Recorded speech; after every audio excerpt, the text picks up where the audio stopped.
Hi, I'm Andy Shalal. I'm the owner of Busboys and Poets. We are so happy to have Rock Newman and the Rock Newman Show join our tribe here. We are a tribe. This is a place where racial and cultural connections are consciously uplifted, a place where art, culture, and politics intentionally collide. This is a space to take a deliberate pause and feed your mind, body, and soul. We believe by creating such a space, we can actually change our community, change D.C., and change the world for the better. And now, the Rock Newman Show. Welcome to the Rock Newman Show, and thank you, Andy Shalal, the visionary owner of Busboys and Poets, a fabulous restaurant with an incredible concept. Andy Shalal, who you just heard, introduced me, is running for the mayor of Washington, D.C., and without any hesitation whatsoever, I have fully embraced Andy Shalal's campaign. He is someone who I think can step into the gap that exists in D.C., which is in part a credibility gap. I think that the mayor of Washington, D.C., Vince Gray, who I consider a friend, has done quite a competent job in a tough job.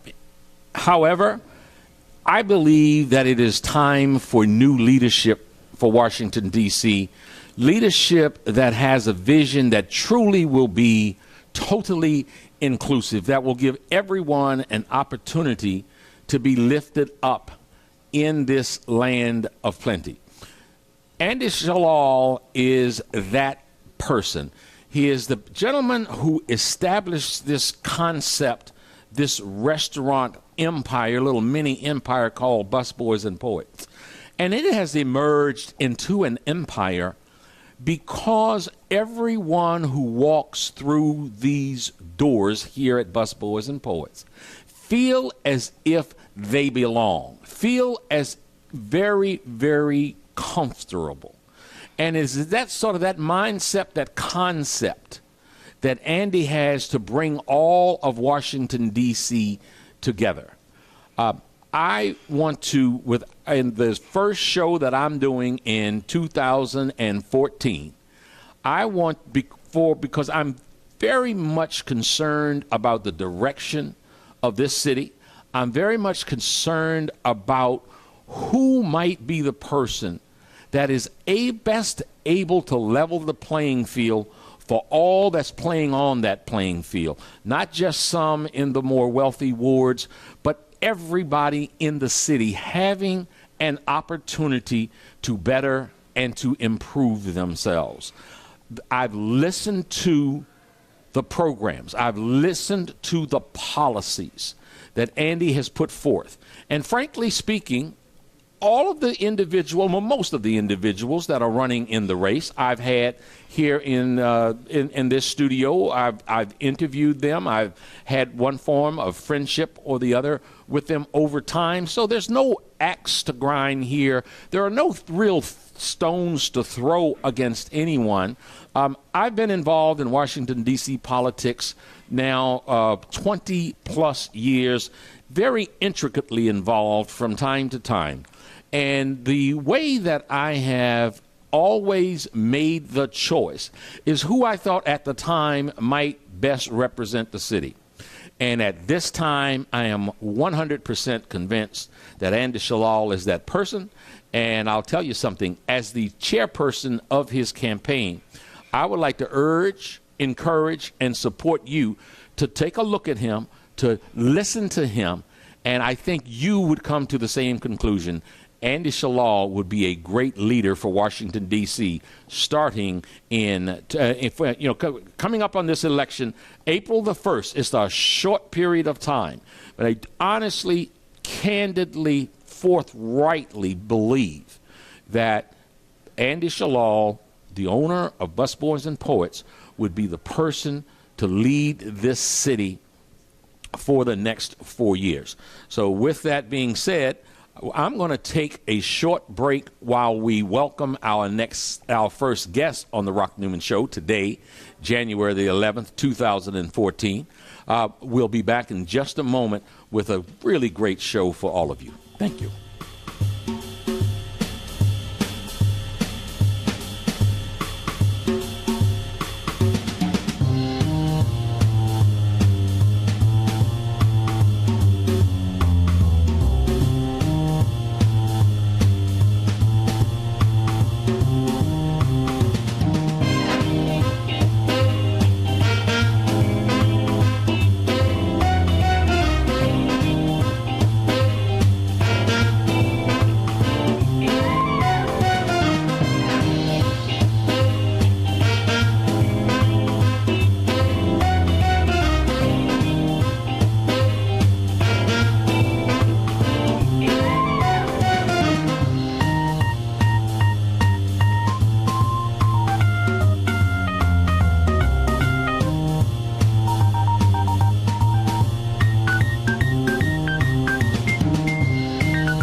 And now, the Rock Newman Show.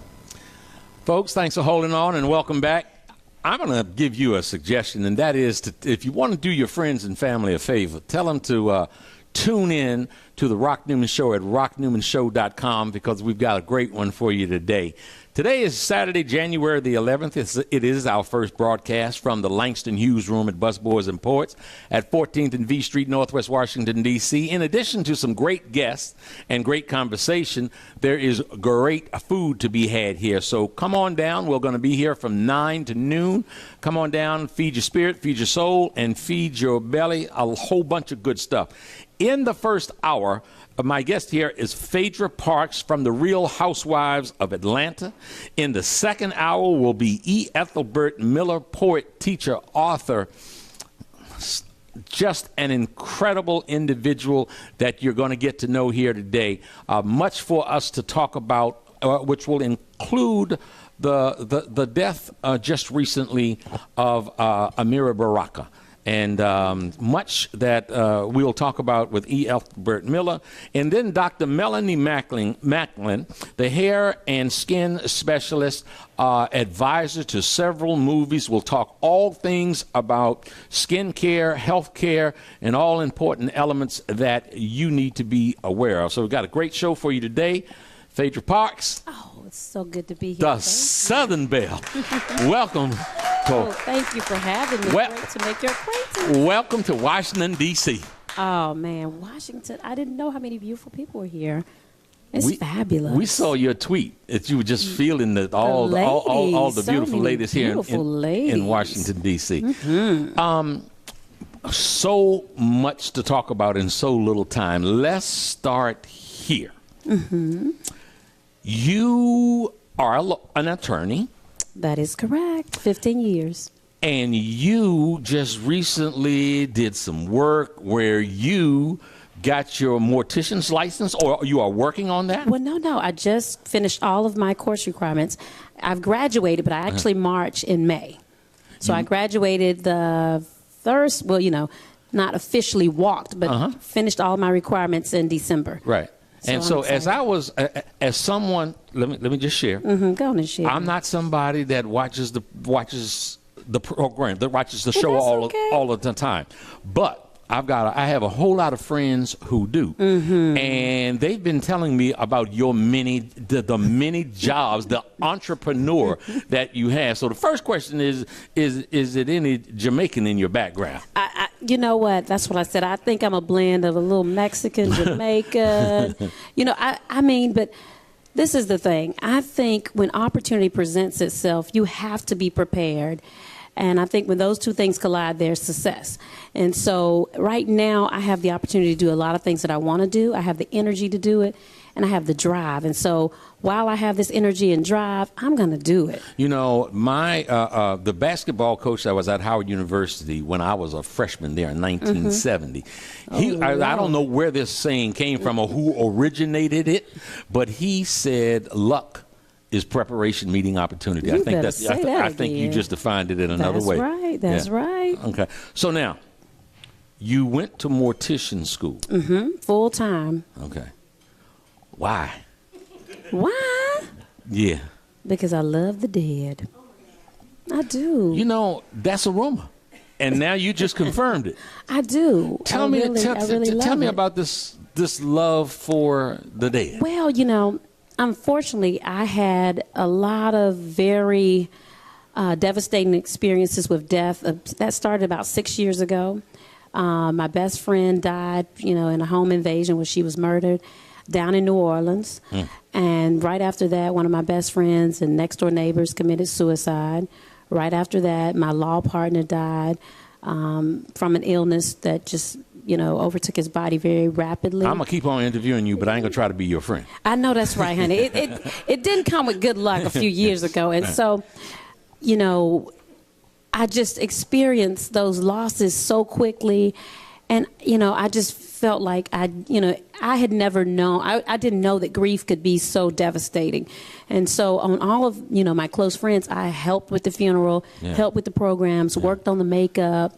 And through that, it gave me a lot of relief from, how I was feeling. But it gave me a passion for helping others at that very devastating time. And so, in order to be effective, you really have to understand, the journey that someone's on. And, when, my best girlfriend in New Orleans died, I think I cried every single day for probably 9 months. Wow. I was in it was just like chronic grief. And, to be able to share that with someone and help them overcome it and just walk them through it, but if nothing else, just to be able to empathize with them at that time is so important. And so that's what made me start working on funerals and really working on aftercare with people after they've, lost a loved one, and then helping them prepare to give that person that's so important to them the perfect send-off.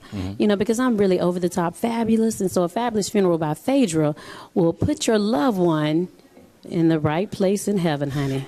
Now, let me ask you. You had those losses. People who were close to you, so that close, you cared about in your life.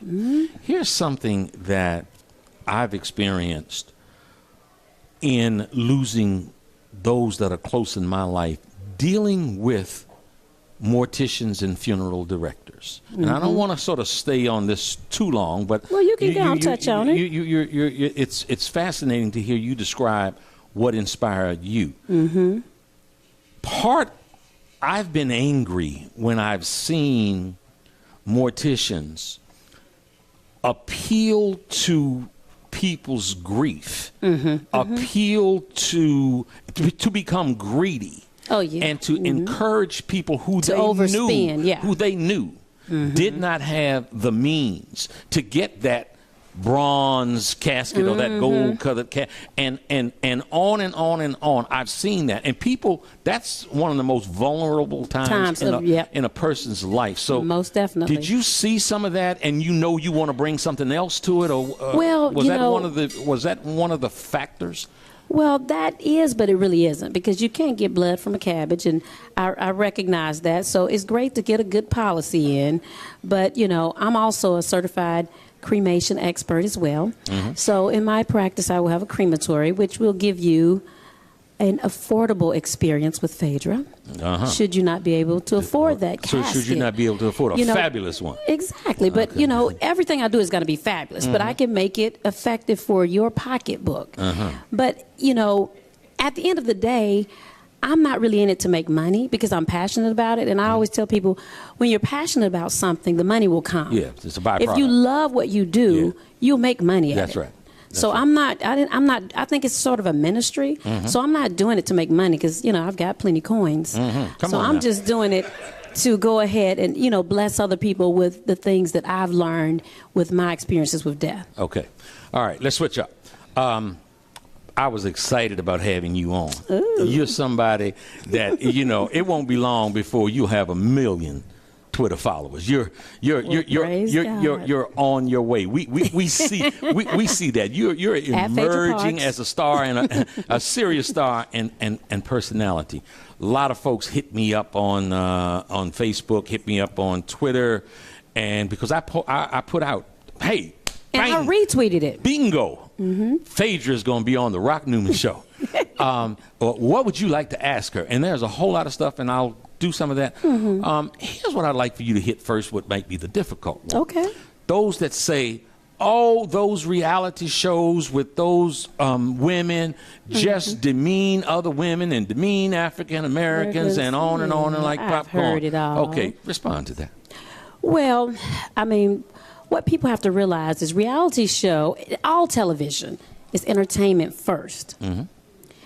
Now, unfortunately, some people watch shows with a primarily African-American cast, and they make the very sweeping assumption that these women embody every person of color in the world. They stereotype people because of the color. And how unfair is that? Now, I asked the question, I'll answer it. It's damn unfair. Exactly, but here is the thing. That's why it was important for me to be a part of our show, because I was the first college-educated person on my show, as well as the first lawyer on any housewife show. So those were two things that I wanted the community to see and note. Because we didn't have that on any of our shows. On our show, we didn't have anyone that had a, college degree. Right. But on any of the housewives, we didn't have an attorney and a professional. Now we have one in Miami. But it was important for me to show that. And being from Atlanta, the home of Martin Luther King, Andy Young, and so many wonderful African-American leaders, it was important for me to show people that Atlanta is not all about going to the mall and having a glass of wine. It's really about industrious women, much like myself, who have that entrepreneurial spirit, and we make our own money, and we don't count on men.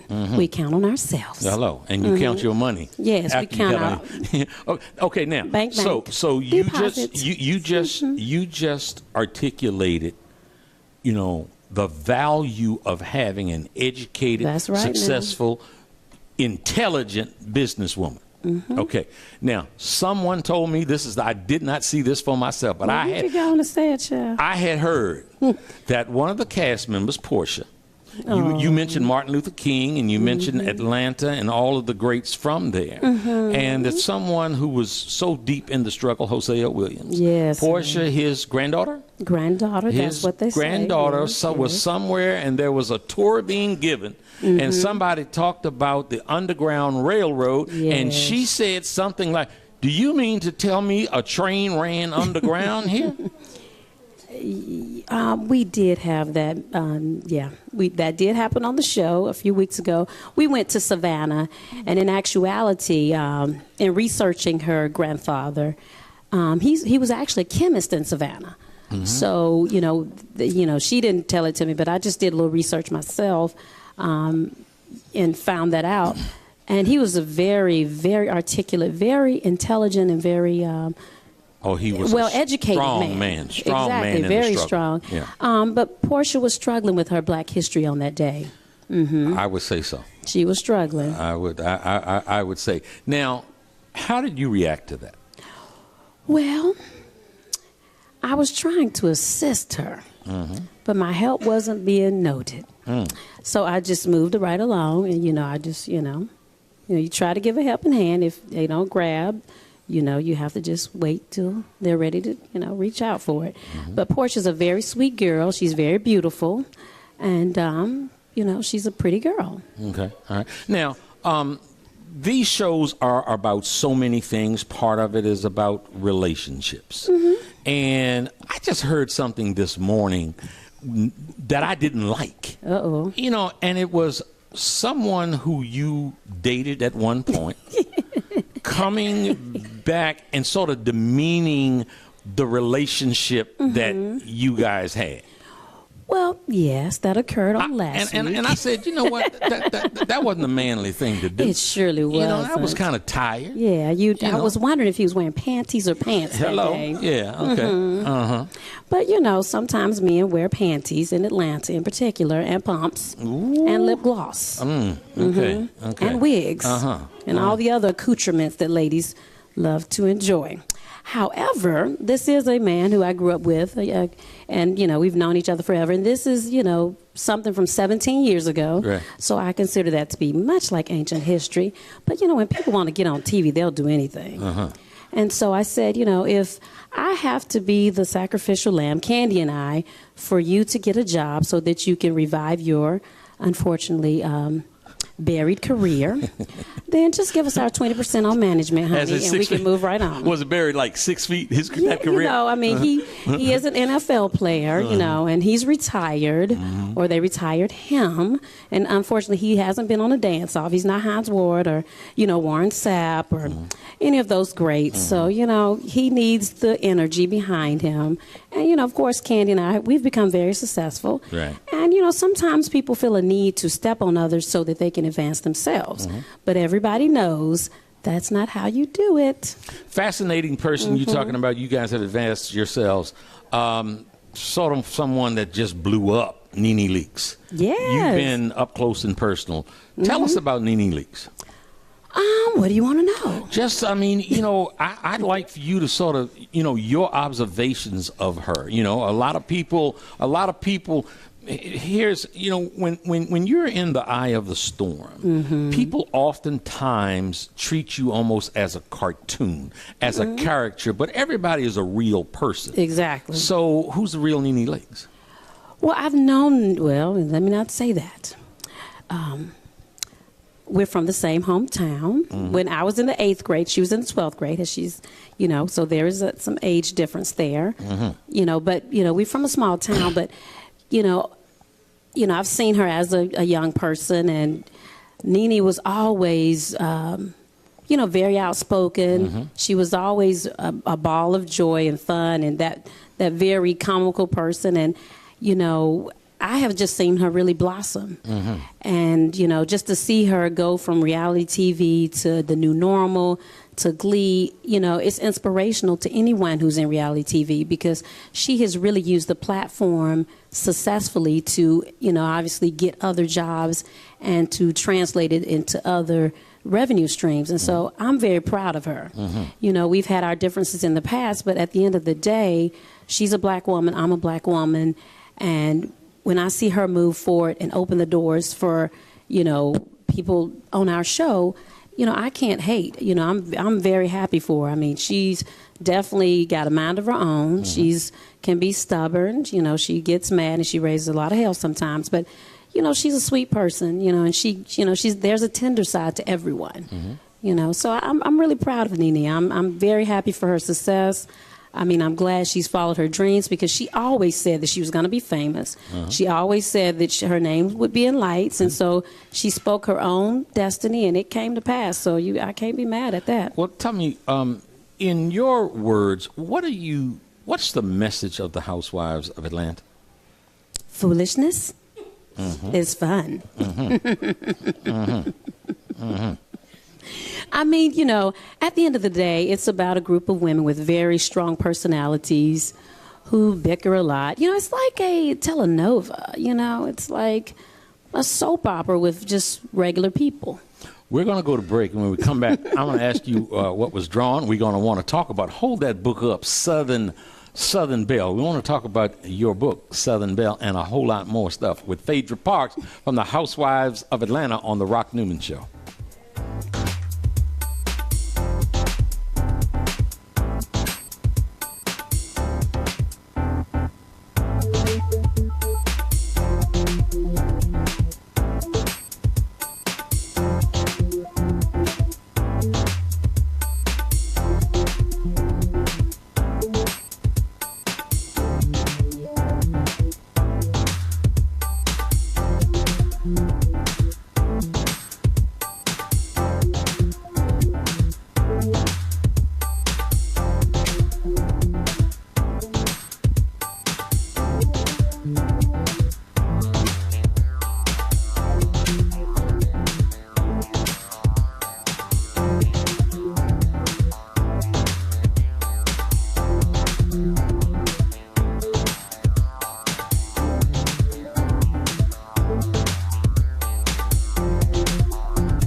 And now, the Rock Newman Show.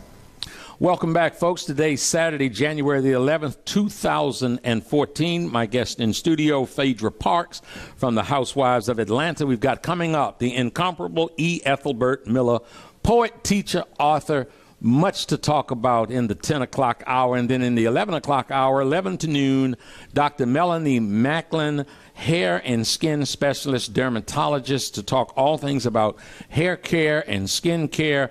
And she'll talk about her involvements in various movies, her magazine articles that she writes, her own incredible products. So we've got a great show for you. But right now, let's get back to Phaedra Parks. Phaedra, what attracted you to want to be a part of Housewives of Atlanta? Well, I had been the attorney for some of the castmates prior to me actually becoming on the show, becoming a castmate myself. So, when they asked me, I was pregnant with my first child, and they said, well, you know what, Phaedra, have you ever thought about joining the show? Because I was having a difficult pregnancy. And I said, no, I haven't really, but my reasoning was, and even considering it, is to give a very more accurate impression of Atlanta, because on the show, besides Candy, I really didn't see women who looked like what Atlanta really looks like, because Atlanta in particular is one of, outside of DC in particular, we have the highest concentration of women with advanced degrees, women of color. Right. So in Atlanta, you can, our mayor is a young black man, Kasim Reed, very good friend of mine. Most of the people there in power are young African Americans, whether be a man or woman, but in particularly, it's a strong concentration of young black professionals. And I didn't see any black professionals on the show, and I just saw women who had married money or married athletes and who were living a lifestyle of leisure, shall we say.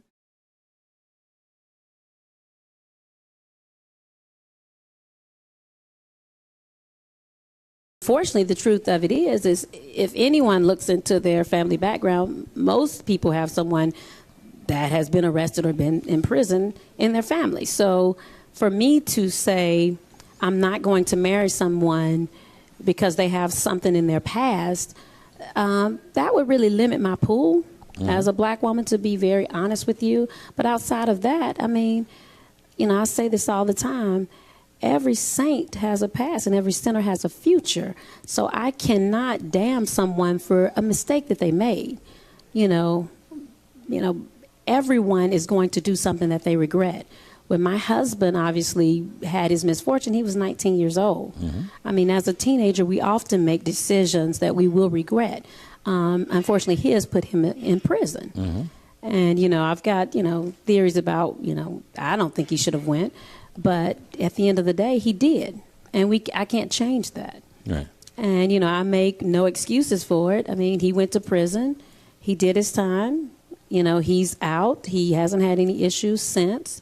And, it is what it is. Let me help you. Let me help you. Assist. When Betty Shabazz's parents were very, very upset that she was going to contemplating getting married to Malcolm X. They talked about his prison background. They talked about the hoodlum that he had been, and all the things in his life that put him in a dark place. And she said that she had the comfort of being able to communicate with them what joy it is to marry a man when he's ready. And that Malcolm was ready. So if you get that question anymore, you can go on and just say, I'm going to use that. Thank you, Mr. Rock. Talk about Betty and Malcolm.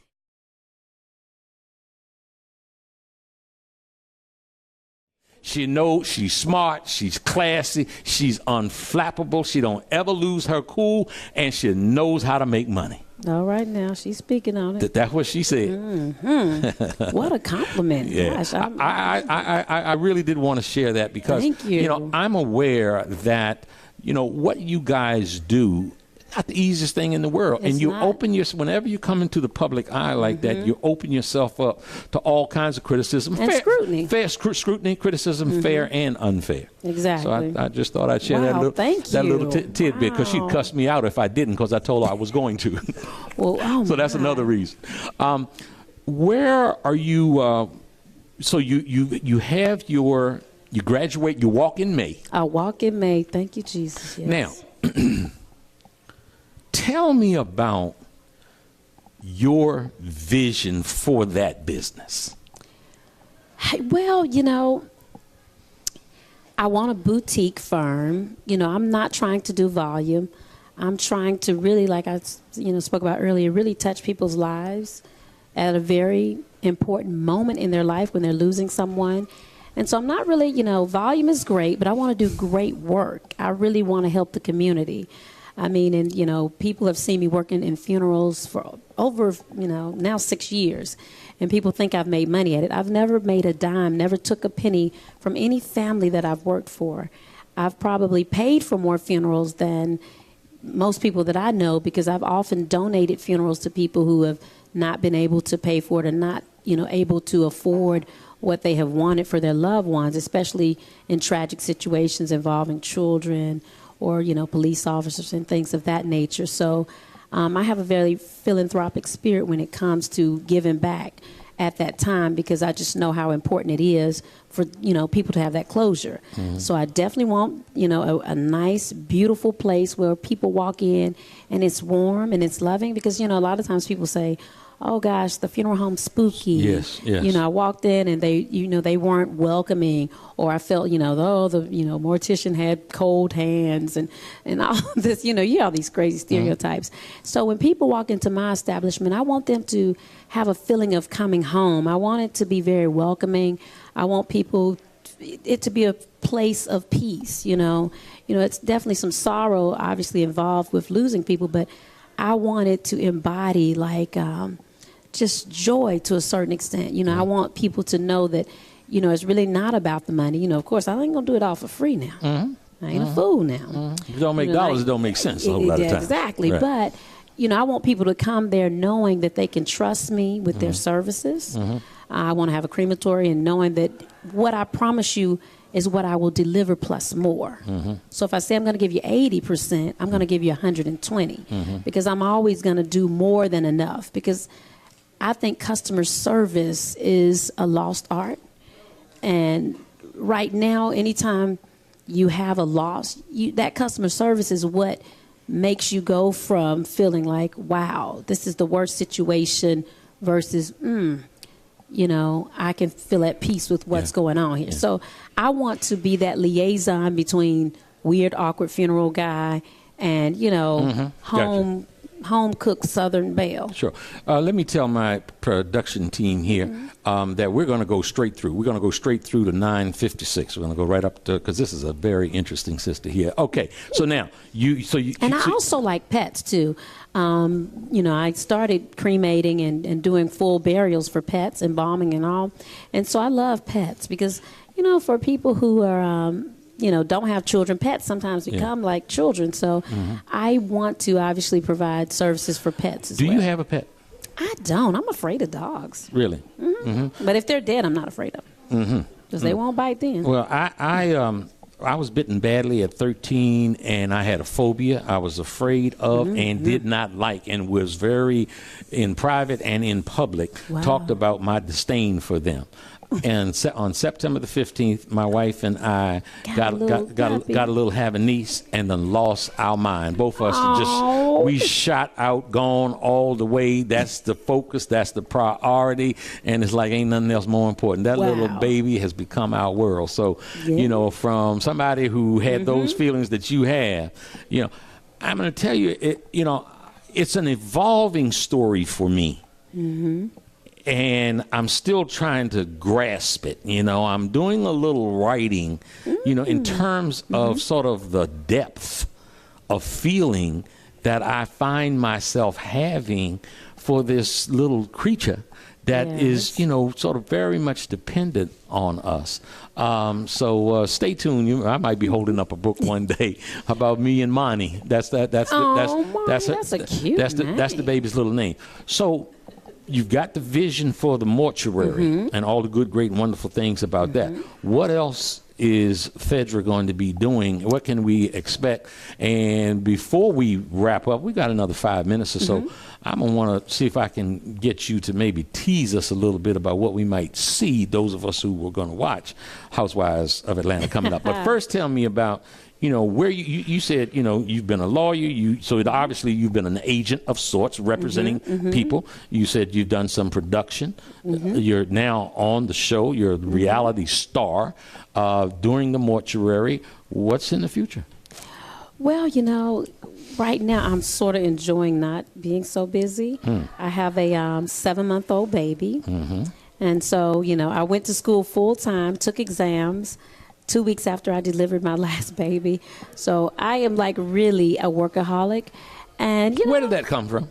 Mom, dad, grandma, where did that come from? I'm from a family of teachers and pastors. Okay. You know, and my grandmother just really, well, my grandparents, they were both hard workers on both sides of my family, and they always instilled in us education, education, education, you know, because back then, my grandmother died last year, and she was 98. You know, the only opportunity for a black woman would be to be a nurse or a teacher, and she got a nursing degree and her teaching degree. And she would have wanted to have had the opportunity to, like she told me, to be a lawyer. But, you know, law schools were not allowing people of color to enter them, you know, enter into them as a student back then. So, you know, I think I am living her vision. But the biggest thing is that she always instilled in me, people can take whatever they want from you, but no one can ever take your mind and your education. So I always tell people knowledge is power. Because if you don't have anything else, if you don't know how to read, you know how to write, you know how to count some money, you'll never be without a job. But, you know, if you got that drive, you know, you can do it. And so I got that from my family. Okay. So, and what's on the horizon? So on the horizon, I'm probably going to do another book. You know, obviously I'm going to promote this, but when I was pregnant, I shot a prenatal video because my husband and I are into fitness. My husband's quite fit, and he trains, and so we've got 2 workout videos, but we've got a prenatal video. I heard about a workout video that if I don't bring up, some people going to throw some darts at me when I went out here, called Dunkin' Booty. Is that what it is, Dunkin' Booty? It's called Fine Body Donkey Booty. Donkey Booty? How'd you come up with that name? Well, because, you know, for years on the show they had joked about my donkey booty. You know, that's a big curvy peachy behind. The onion. Yeah, the onion. You know, just sit up, bing, bing.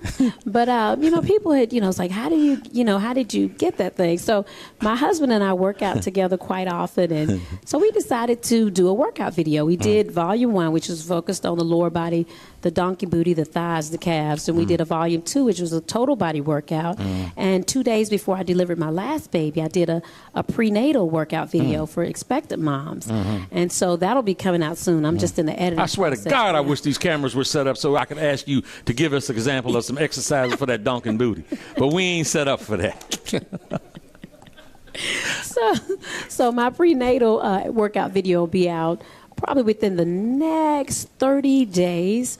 I'm thinking about doing another book. I know that I got another one in me. And I'm just really enjoying just having a little free time, and I'm looking for that perfect location for my funeral home and crematory. And that will be in the Atlanta area? It will be in the outskirts of Atlanta, or in Atlanta, you know. You mentioned Kasim Reed, the mayor of Atlanta, a Howard University brother. That's correct. Double HU. Truly been a giant. And he sits on your board as well. Yes, indeed. Yes, indeed. Just won election once again and got another strong 4 years for Atlanta. Definitely, yep. I was just at his private inaugural ball a couple of nights ago. We have been great friends and have mentored each other through our very, you know, interesting careers. And so he and his family have definitely embraced me over the years. So for the Housewives of Atlanta folks out there who just look all the time, what can they expect on these next coming shows? Well, we are going to be taking another trip abroad, and that'll be very action-packed. Are you able to say where you're going? We're going to Mexico. Okay. Okay. And this Sunday, Candy and I will be addressing the man who was on the last episode, who was speaking very ill about us. What else is coming up? But, and there'll come, everyone's wanting to see some fight scenes. Every show has some sort of disagreement or fight, but there'll be some interesting, heated arguments coming up very soon. Is there anything else that's going to address what I had heard once again about these texts that went back and Lord, forth? we're done with that. There's some source of consternation about that. So you're totally done with that? Well, honey, that's done and over? Like I said on the show, honey, I put it in the fireplace. It's up in flames. Because that really happened in 2012. So now it's 2014. So you're moving on. Yeah. And I have a storyline. Others don't, so they have to keep dwelling on things that happened 2 years ago. But, we got to get current sometimes. Mm-hmm. Well, thank you so very much for being current and coming to see us at the Rock Newman Show. Thank you for having me. God it was bless a you, pleasure. and much success to you for all that you do. Thank you. Thank you. Folks, stay tuned. We've got coming up in the next hour, Ethelbert Miller, and in the 11 o'clock hour, Dr. Melanie Maclin. I want to thank once again Phaedra Parks from the Real Housewives of Atlanta. We'll be back in just a few moments. Stay tuned.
And now, the Rock Newman Show. And Folks, welcome back to the Rock Newman Show. Today, Saturday, January the 11th, 2014. We're broadcasting live from the Langston Hughes Room at Busboys and Poets at 14th and V Street, Northwest Washington, D.C. And I am so happy to have this individual as my guest this hour. I actually started talking to him way back in 2013 about coming on the show, and finally our schedules have meshed such that we could get in today. Ethelbert Miller, thank you so much for joining us here on the Rock Newman Show. Thank you for the invitation. Oh, man. Poet, teacher, author, on and on and on, about 12 other titles I could give, but just someone that I'm really happy to have here on the Rock Newman Show. Let's start on a bit of a sad note. Sad, but it gives us pause to celebrate a genius who was amongst us that departed on Thursday, Amiri Baraka. If I'm saying that name properly. Amiri Baraka. Amiri Baraka, formerly Leroy Jones. I read something, I think, that was in the Washington Post that said that his commentary was offensive, something to this effect, offensively brutal, but achingly painful. That's a hell of a description there. Well, you know, we sometimes can talk about African-American music the same way. You know, you listen to Albert Ayler or Charlie Parker, you may have the same reaction. But I think that when we look at Baraka, you know, we have to place him alongside, you know, Ellison, Wright, Baldwin, Hughes. What I admire about Baraka... That's some high cotton right there. That's high cotton. I mean, right we're talking about the canon. We're talking about the tradition. Yeah. You know, if you look at my life, okay, you cannot go from the 1950s to the present without dealing with some aspect of Baraka's work that touches us. And that's everything from poetry, theater, African-American politics, music. You know, it's that breadth of his work. It touches all of us in terms of whatever our ideas are. Even discussing blackness today. Yeah. Okay, we take for granted, you know, the black arts movement, the black power period. Amiri Baraka is key to that. You know, and as a literary person, I go back and always look at the fact that sometimes we never gave him the full credit of the beat movement. You know, we talk about Allen Ginsberg and other people like that, but during the 1950s, you know, people like Bob Kaufman, Ted Jones, A.B. Spellman, there was a strong black presence in the beat movement. And Leroy Jones, that was his name at that time, and his wife Hetty Cohen was actually publishing some of these writers, you know, publishing Ginsberg, not just reading with them, but publishing them. Right. Let me ask you. This might, I don't want to be an ungracious host and ask you a too difficult question, but don't you hate when people do that?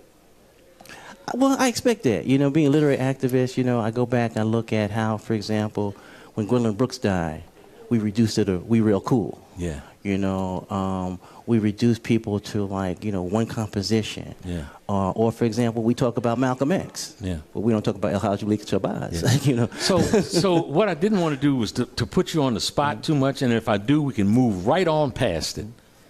How would you eulogize Amiri Baraka if this were the pulpit? First of all, you probably would have prepared, I would think, but without any opportunity for preparing to do so, how would you eulogize him? Well, I would look at eulogies in terms of what he did. You know, I mean, he did a book, which I make reference to, Eulogies, which came out in the 90s.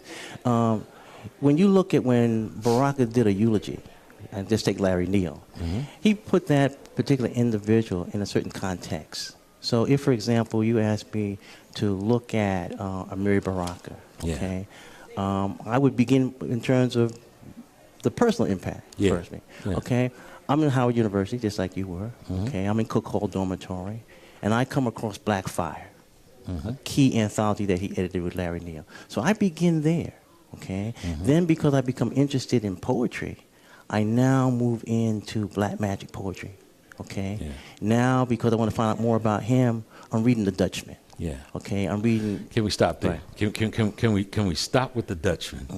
Because I never saw it and I saw a 12-minute clip about 4 o'clock this morning, and I wanted to see it and go back to sleep for a couple of hours before I came to do this show. I could not go back to sleep after seeing that 12-minute clip.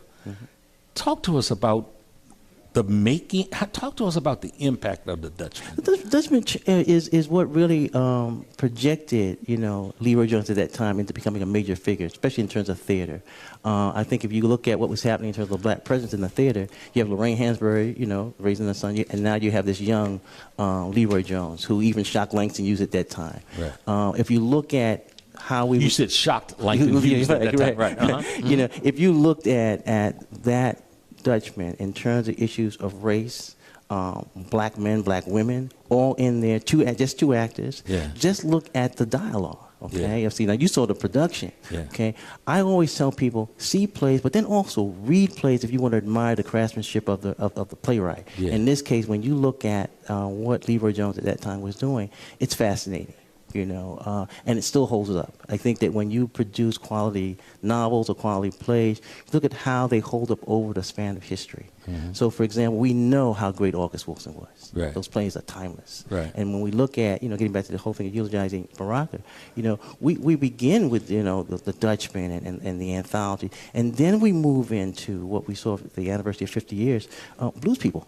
Yeah. Okay, you want to understand the blues? Yeah. You got to read Blues People. Okay, Yeah. now you might disagree with Baraka's interpretation of the blues, like Ralph Ellison. Sure. I mean, Ralph Ellison reviewed the book and said, "I think Leroy Jones or Mary Baraka gave the blues, but that's because he didn't want to put the blues in a social political context. He wanted to make it personal.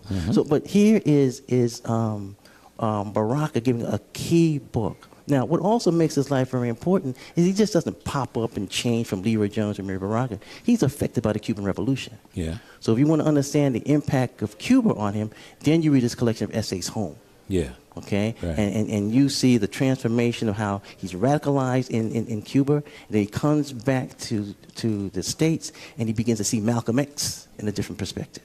And that's the radicalization of him. And if you look at his contributions also, and I look at this in terms of I did an interview with Larry Neal many years ago. Yeah. And I asked Larry Neal, okay, what made Baraka so important when he met him? And he said when Baraka came from Greenwich Village, up into Harlem, what he knew, other than most of the others up in Harlem, Baraka knew the music. Baraka knew the music. And we're talking everything from R&B to blues to jazz. Right. And so if we just wanted to teach young people about African-American music, we got to go to Baraka's work. Yeah. So if we go back to that subway scene, part of what I read, it was like how it was introduced was saying that he was on the he was on the subway, and this lady Lula seduced him, Right. Clay. and then she stabbed him in the heart. Now I asked Mark Lassiter, who is our, just nobody's a better producer than Mark Lassiter. There would be no Rock Newman Show if it wasn't for Mark Lassiter. I said, it cut off, and I didn't see an actual stabbing. So I don't know if that took place. Did an actual stabbing take place, or was it a metaphor? What is metaphor? The whole thing of Dutchman, the key thing of that play is that after Clay is stabbed, another black person enters. You see, it's a constant relationship. Somebody, and played by a young Morgan Freeman. Right. Al Freeman. Al Freeman. I'm sorry, I said Morgan Freeman. Yeah, right. Played by young Al Freeman. Right. And what did the Dutchman do to open up opportunities for others, if anything? Well, it was an award-winning play, and keep in mind, I'm talking about the black person in theater. That's why I went back to talk about Lorraine Hansberry and Raising the Sun, because you had this sort of transference. But then you look at the images that Baraka is putting on the stage, and this is where you begin to see his politics and the strength of his writing. And then there's references in there. If I recall, Clay explains to Lula, he said, look, you enjoy all this Bessie Smith music. If Bessie Smith had killed one white person, she wouldn't have sang the blues. That was a powerful statement to go back and look at, know. But here is, once again, Baraka giving you a play that might make you uncomfortable, but moves you ahead in terms of your consciousness. Makes you think. Right. Sure, makes you think. Okay, I stopped your eulogy at I didn't even get the Black Arts movement. No, I stopped it. I stopped it at the Dutchman. Right. Yeah, I think take it forward. I think you move forward. I think a key thing that impacts Baraka would probably be 1965, where you have the assassination of Malcolm X, because that radicalizes him, and that really pushes him, forward in terms. Well, let me go back, because when he's in Cuba, he will meet Robert Williams. When was he in Cuba? He was in Cuba right around 1960, so he's right there after the revolution of 1959. Right. Okay. So what happens in around 65, you really begin to see this sort of black consciousness, and he moves into Harlem, and this is where you begin to see, as some people say, the beginning of the black arts movement. Okay. This is why some people will say that Amiri Baraka was the father of the black arts movement. But then you have people like Marvin X who say, well, we didn't have any fathers. For history's sake, he was married to Cohen. What was her first name? Hetty Cohen. He was married to Hetty Cohen. Right. How long did they stay married? They were married for a period of time in terms of, this is the key relation that develops in the 1950s. Hetty Cohen, or Hetty Jones, has a fantastic memoir, How I Became Hetty Jones. Because she gave up a lot in terms of the fact that here you're dealing with interracial marriage in the 1950s. Okay, that's illegal.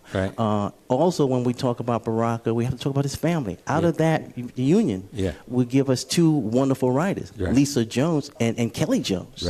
I mean, if you look at Kelly Jones in terms of her contribution as an African-American critic of visual arts, it's phenomenal. Okay. Now, so he is radicalized in Cuba. So they got together in the 50s. He's radicalized. Malcolm X dies in 65. Were they still together? No, what happens is, and this is where How I Became Hetty Jones is a fantastic memoir. What happens is that Baraka is leaning this way, around 64, 65, and she realizes how the movement is calling him. Because after he came back from Cuba, he realized he couldn't hang out with Allen Ginsberg and the Franco Harris and stuff, because all of a sudden, people are saying, okay, what is your work about? And all of a sudden, he leaves Greenwich Village and goes up to Harlem. And there's a scene that Hetty Jones writes about in her memoir, in which he comes back to get his clothes. And what comes back to the house they were living in. And what happens is that they embrace each other, and she realizes they have to go. And folks who might not understand, Hetty Cohen, Hetty Jones was a white Jewish lady, and writer, and here is Baraka. Here is Leroy Jones coming into Baraka, becoming radicalized, moving up to Harlem. And there is a premise. There's a premise. I heard someone say something to Alfre Woodard one night in Hollywood. I personally heard this. This strong black civil rights worker out of New Orleans. We were sitting at a table together with Alfre Woodard. Her husband got up to go to the bathroom, a white guy. And he told her, said, I love you and I love all of your work. I didn't know what was going to come out of his mouth. But he said, you could never realize your fullest potential while you're with that white man. Well, I'm glad you mentioned that, because something I didn't mention, I'll go back. If you go back, this is the Dutchman, okay? They're going to do the Dutchman at Howard University. They invite a young Leroy Jones down to Howard University. So Leroy Jones, and Hetty writes about it, he's packing his stuff. And what happens, he said, well, what about me? I'm coming with you. And she says, no, I don't want you to come. And she realized it was the first time that race had come between him. And she writes how she knew he didn't want to come down to Howard University, a historic black school, with a white wife. And be embarrassed by this white woman. And dealing with the fact that he's the Dutchman. So it's a fascinating thing in terms of going in behind these stories and looking at people as people and how these relationships develop and what tears them apart. Yeah. Do you think that her being a white woman and him being a black man was a big factor in them not being together anymore? I think so, but keep in mind, when we talk not being together, I think they were still very close. And I think that when you see that, you look at Kelly Jones' book, I Minded, in which she puts a book together that brings her mother and father together, okay? Sometimes we read these things and we think that they're splits, but that doesn't necessarily like people still maintain. Okay, this is my father, this is my mother. Right. Okay. Right. Now, what happened on Hetty Jones' side? Her father never spoke to her again. You know, when she hooked up with Leroy Jones. Sure. You know, but at the same time, when Leroy separates from Hetty, Baraka's mother says, "Bring them grandchildren over here."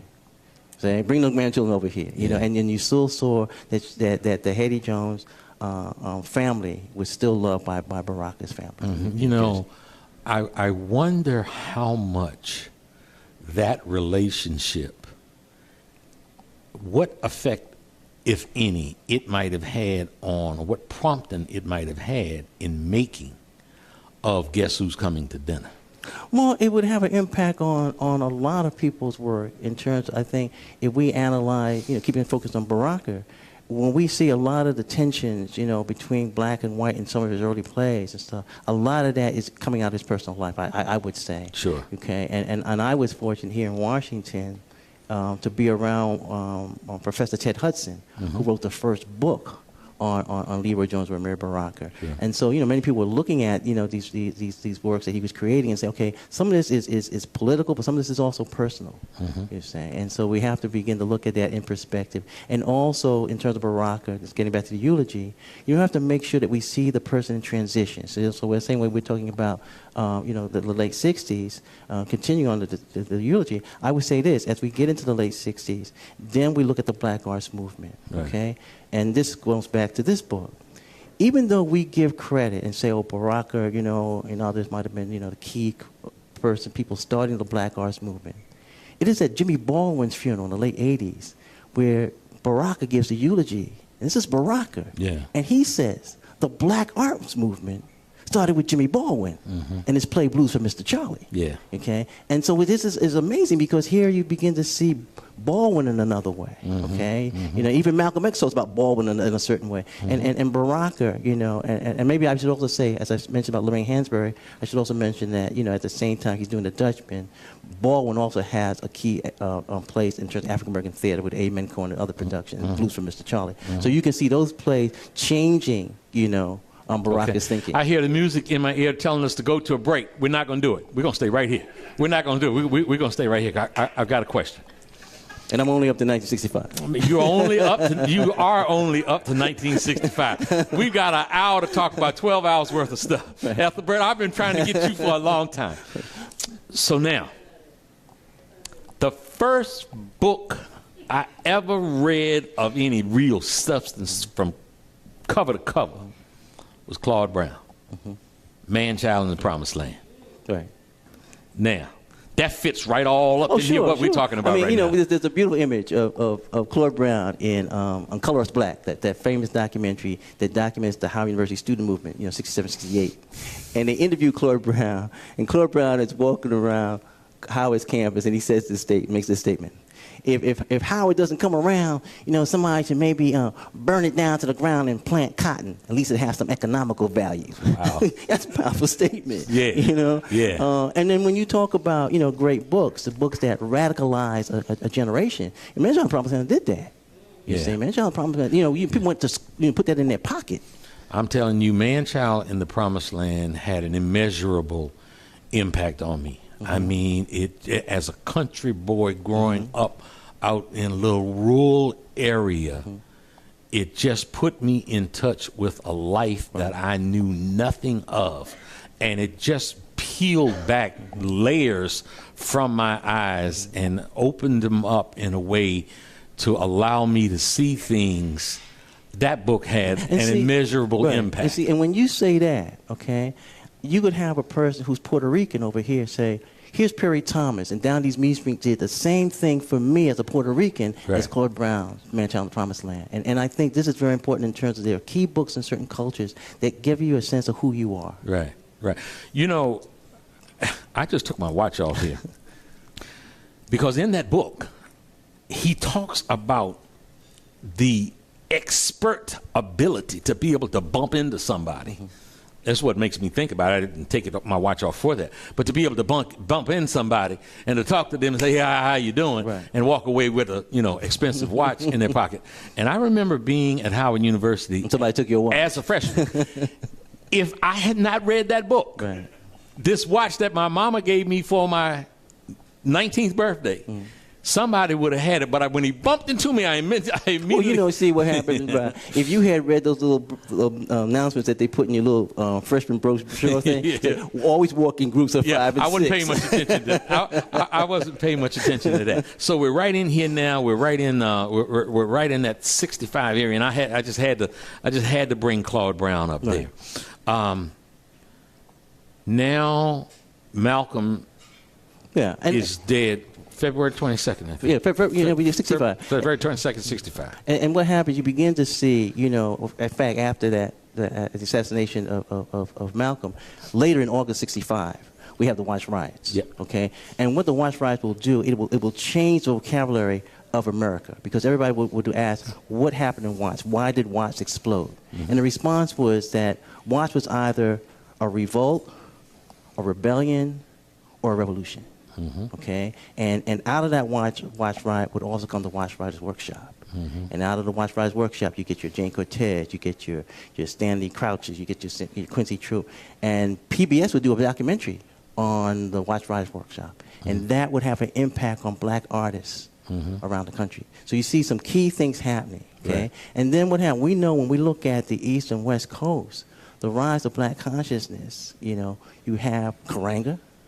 On the West Coast, you have Baraka, you know, that coming together is very important. And around the early 1970s, we really begin to see Baraka having this real national impact leading up into the African Congress. But here at Howard, going back to here, in 1973, we developed the Institute for the Arts and Humanities at Howard University under the leadership of Dr. Stephen Henderson, my mentor. Right. We opened our first program with a symposium that honors Gwendolyn Brooks and Amiri Baraka, where we bring all the people together, because what started happening here in the early 70s, we began to look back and say, what happened in terms of this black arts movement? How did it change America? And we saw Baraka as being key to that. Wow. You brought up a name, Karinga. We just celebrated Kwanzaa. Right. And there's always been controversy surrounding Karinga. Was he a paid government like you informant? Informant. You know one thing, that's funny that you say like you, because here's the problem with that. Right. You can say that about anybody. You can say that. You can say that about anybody. But let me look at this. If you're into the boxing stuff, so you're a betting man. Okay. If I told you to bet on the Afro Pick, the dashiki, or Kwanzaa to survive, which would you take? Yeah. Probably the Afro Pick, wouldn't you? Right. But when you look at what Karangas did, okay, and I remember when we had the Tulsa Black University Conference in '69, he came in and he had this, what black people need is a mythology. The reason why, Rock, you don't know who you are is because you have not, you remember that? You know what, I just realized, I got to ask you something. Because there's all these people who always spoke with like Tyson with the high voices, like Huey Newton, power to the people. You know, I mean, what's with that, man?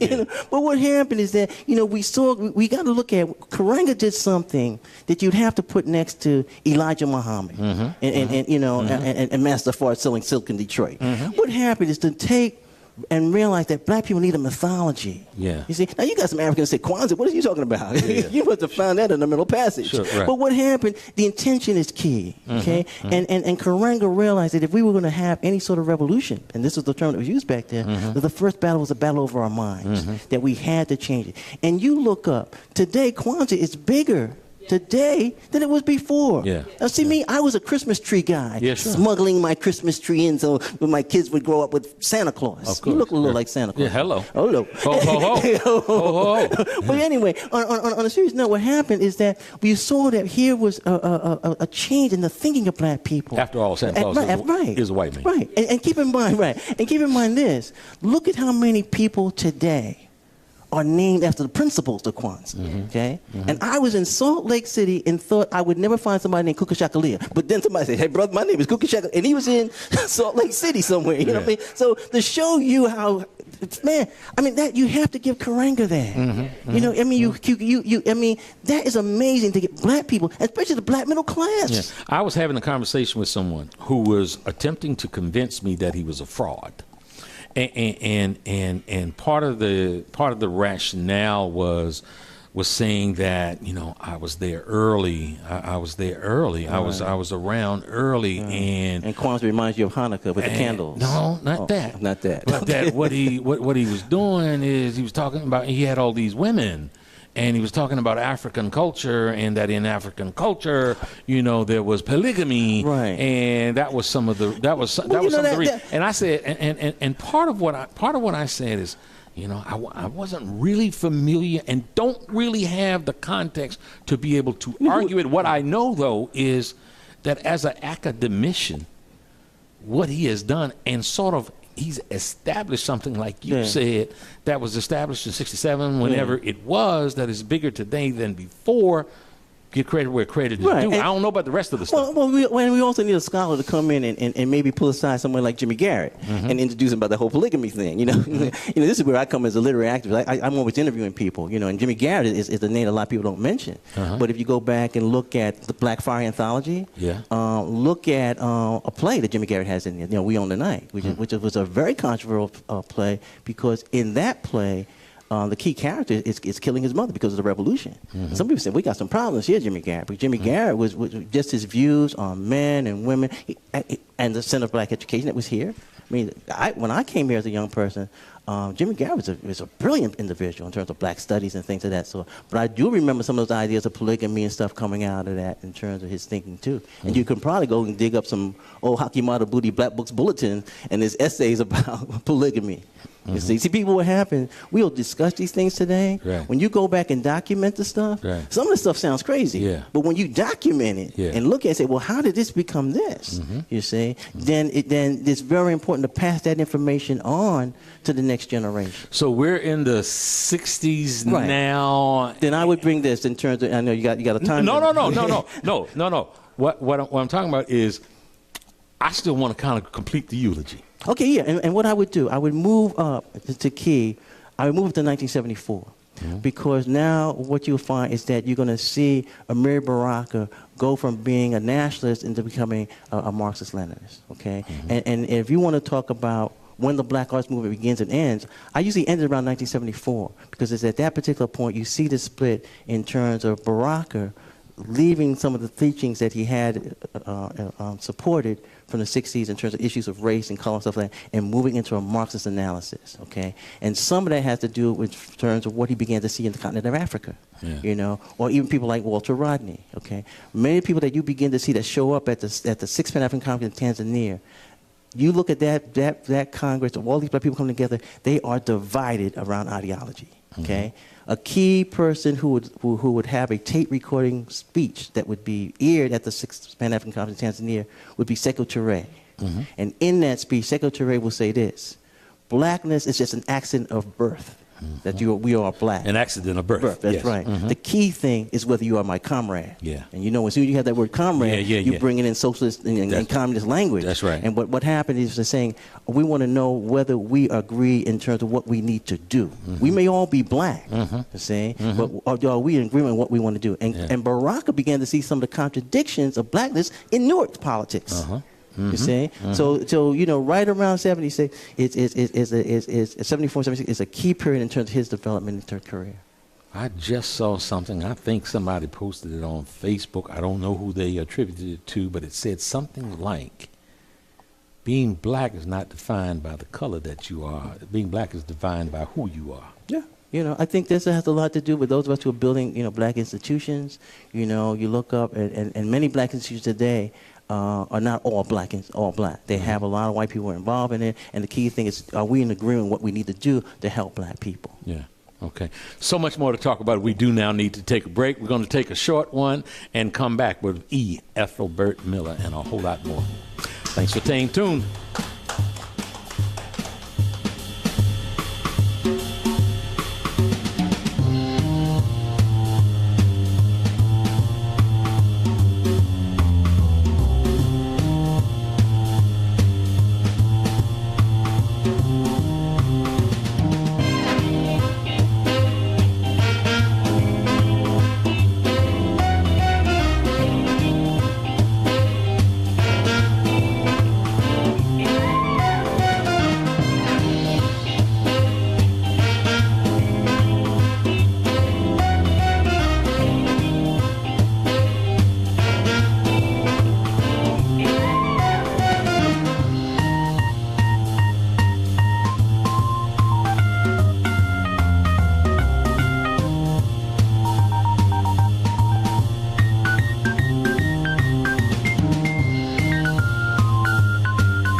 And now, the Rock Newman Show. Folks, welcome back. Thank you for staying tuned. You still have time to call your friends and tell them to pick us up at therocknewmanshow.com. We've got a lot more. We're finishing up this hour with the incomparable E. Ethelbert Miller, poet, author, teacher, scholar.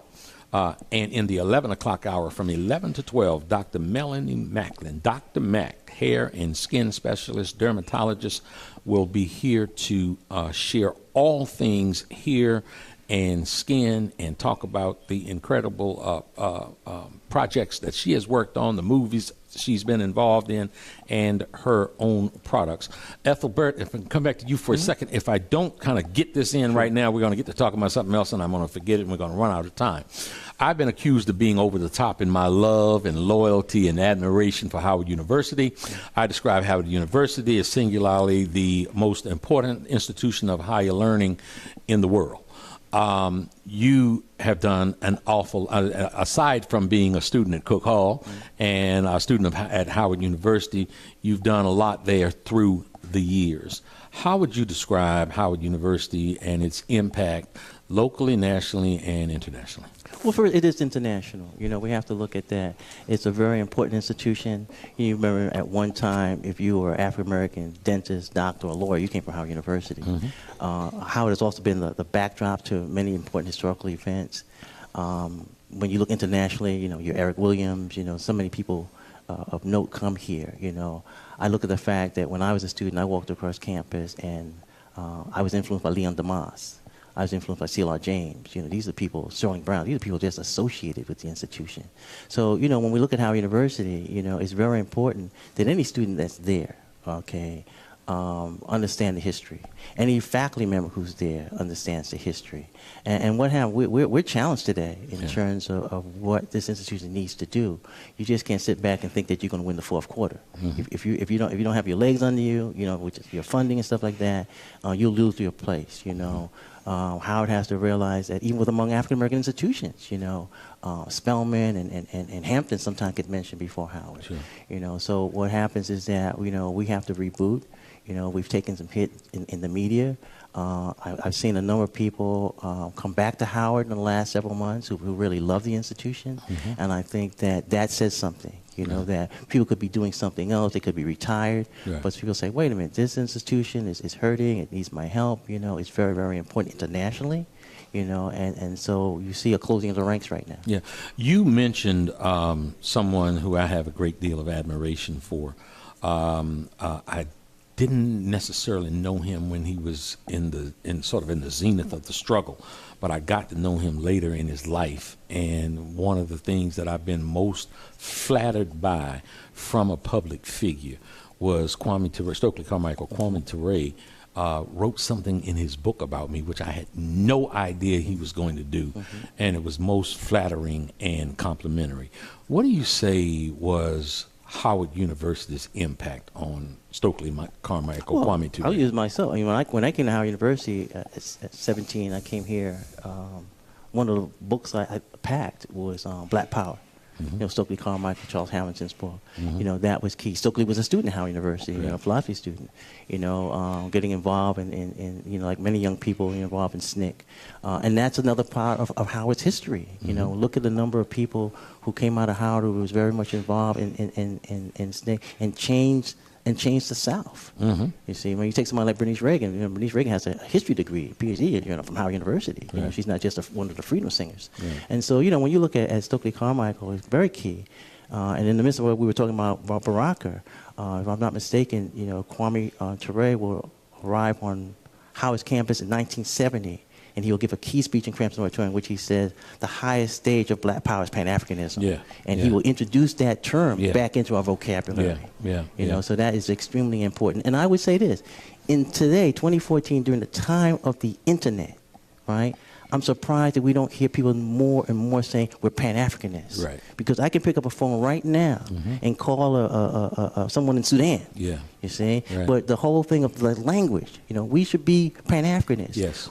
Even things like the diaspora. I want to just jump up and give you two high fives because That's so much of what I believe. Yeah, I mean, you know, the fact that well, we're the African diaspora, well, we're not the diverse anymore. It's like the slave ships are out there moving around. You know, what happens? We're all back together now. Yeah. Now, what's the challenge? The challenge now is that you have to tell a young black person in the Southeast, you're gonna have to speak Portuguese. You see, the challenge is that you're going to have to be able to talk to somebody from Brazil or Mozambique or Angola. That's a challenge now, because what happened, if you can be texting, you're going to have to be texting more than one language. Yeah. You see? Yeah. You want to call yourself American in 2014, you're dealing with the Americas. Don't you find it amazing that with the high rate of incarceration, especially in states like Texas and California, that black people come out of the prison systems and don't speak Spanish? Right. You know, right. I'm amazed at that. Yeah. You know? Right. And this is the thing that what happened. We have to change our thinking as we move into more further into this century. Mm-hmm. You know what? If I can sort of do the last thing with Baraka, if you had to pick a particular poem of his. Oh, yeah, I'll pick one. I like this one. You know, this is one of my favorite ones. This is not the one that's going to be in one of those anthologies, you know, but this is one I like. It's called Wise. If you ever find yourself somewhere lost and surrounded by enemies who won't let you speak in your own language, who destroy your statues and instruments, who ban your boom ba-boom, then you are in trouble, deep trouble. They ban your boom ba-boom, you in deep, deep trouble. Probably take you several hundred years to get out. Boom, boom, boom. Wow. Why is that your favorite? That's a favorite because what happened, you see Baraka, and this goes back to our beginning of our conversation, you see him weaving his appreciation for music, history, and political consciousness, all in one short piece. Yeah.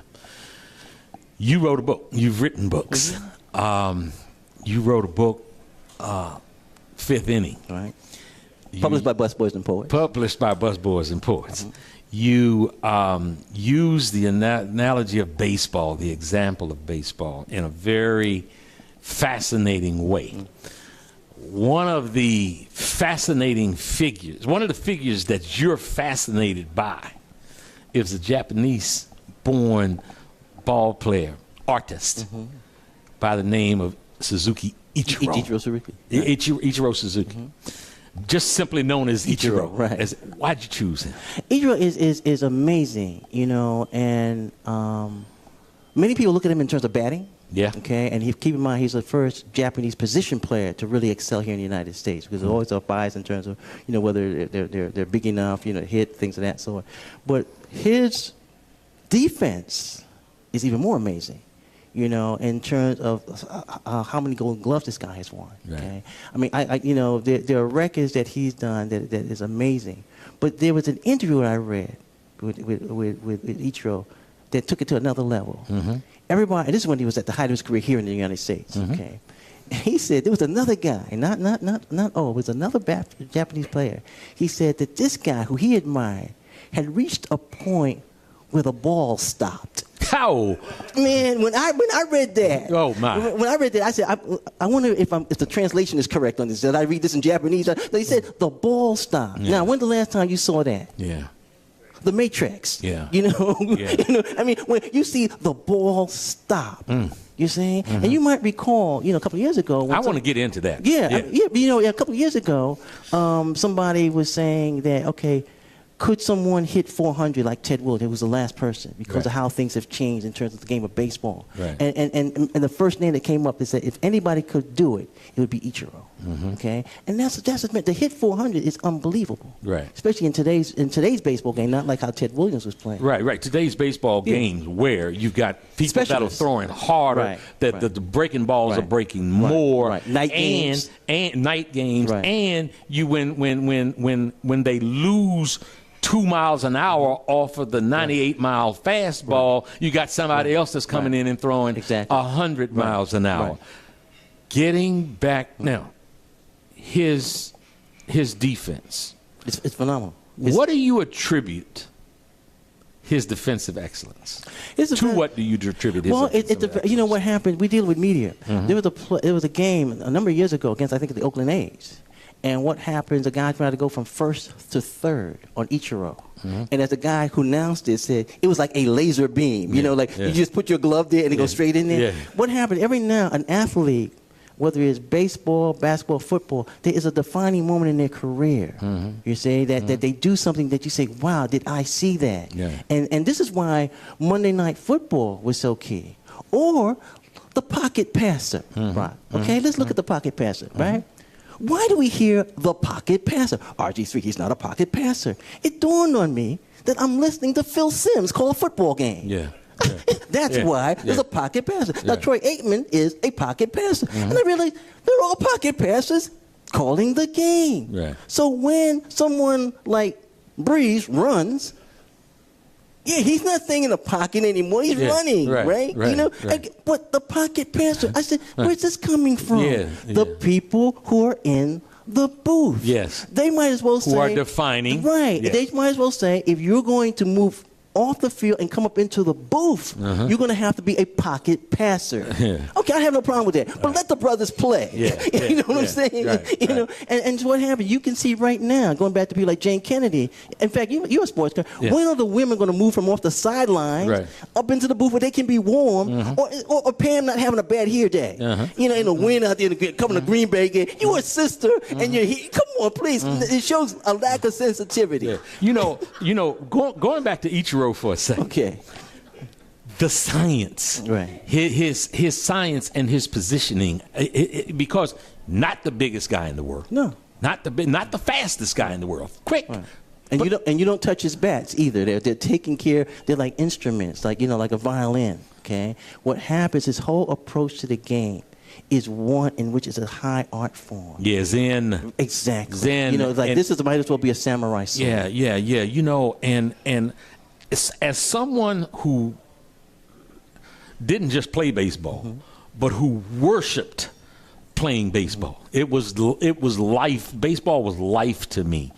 And I might have told this since I've been doing this show, but there was a guy one day that we were playing. I was 13 years old and I was playing in the men's league. And there was this guy who had come back from the minor leagues of baseball that was playing for the Vista Yankees. And the Brandywine ACs was playing him that day. And I had to face this guy I was 14 then. I was 14 then, who had come back from the minor leagues, and I was scared. And our routine was we'd go to church. Couldn't wait to get out of church because we couldn't understand the Latin that the preacher that the priest was speaking. I always wondered why the hell I was there. But we'd go to church, rush out of church, and come back home and get our uniform on, man, and go and play. And I thought I was a big shot playing with the men. But now I'm scared, so I'm in church praying that I can get a hit, and I'm focusing. I'd seen this guy throw. I'd seen him pitch, and I was so focused and went into a state that I think Ichiro some sort of way learned to stay in through his career. But this one day I was in this state where the ball didn't stop, but it got real big. You know I hit 4 doubles as a 14-year-old, 4 ropes off of this left-handed guy because in church I had seen his delivery, I had seen the ball, and by the time I got on the field, the ball had slowed up and I murdered him that day. Now, you know, you said when you said that you saw this before. Charlie Rose is interviewing Willie Mays. And he go back to the great catch he made, or Vic Words, and over the last 1954 World Series Polo Grounds. And what happens? Willie Mays says to Charlie Rose, "Well, I was more impressed by getting the ball back to the infield." But then he says something else. He said, as Charlie Rose pursued it, he said, "Well, I dreamt it the night before." And Charlie Rose never followed up on that. What do you mean? You saw that? What you just said? That they saw this the day before, and it was just that. And that's a particular state. That's a particular state. And as a lover of the game of baseball, I'm so appreciative and respectful and admire how you take Ichiro and you lift him beyond just that athlete, because it's a whole lot of mental stuff going on there, and it's a whole lot of outside of ourselves Can stuff. I read you an excerpt? This is in the fifth inning. Please do. That might tie in with what you're saying. This says, everything comes down to balls and strikes. You don't need religion or God to understand this. One can keep a scorecard just like God. Now and then you try to slow things down by stepping out of the box. I like how good hitters step back, adjust their uniform, stroke their bats, survey the field, spit, grab themselves between the legs, step back into the box, touch their caps, stare at the pitcher, swing the bat a few times, and maybe if you're Ricky Henderson, step back and out bounce and do it all over again. When you step back with a whole lot of style and a little bit of hot dog. Right, you remember the catching and the snapping? That's right. That's right. I mean, and that's something that, I guess, you bring to your show. I try to bring that there's a certain thing that you see. It might be a sense of grace, like Roberto Clemente, that when you're talking sports, you're also talking about other aspects of life. Yeah. You just mentioned Roberto Clemente, and I remember an all-star game. I think the game was in St. Louis, and it was on, July the 4th weekend, always. When they had two all-star games. Yeah, around that time. And I remember that beautiful black man sweating. And every time they would throw a pitch and he'd foul it off or whatever, and he'd take that hat off, and you see that bald head and that white towel, and he'd wipe himself off, and then, of course, he stroked a shot somewhere, and I remember his slide into third being such an incredible thing of beauty. What made you name the title of your book, Fifth Inning? The Fifth Inning, when I wrote this a number of years ago, I was entering my 50s, and you've probably seen this, Rock, where you have a number of friends who don't make it through the fifth inning. Yeah. The fifth inning in baseball is a complete game. Yeah. And I think that when we look at issues of health, even in terms of people who may have had a job and think they're going to retire, all of a sudden they hit that fifth inning and their entire life changes. And the other thing tying in with like music, many baseball games, are called because of bad weather, darkness, or whatever, and I equate that with the blues. Okay? But the whole thing is that it becomes a metaphor for life, as opposed to midlife crisis. We're talking about entering the fifth inning. Yeah. Is the fifth inning?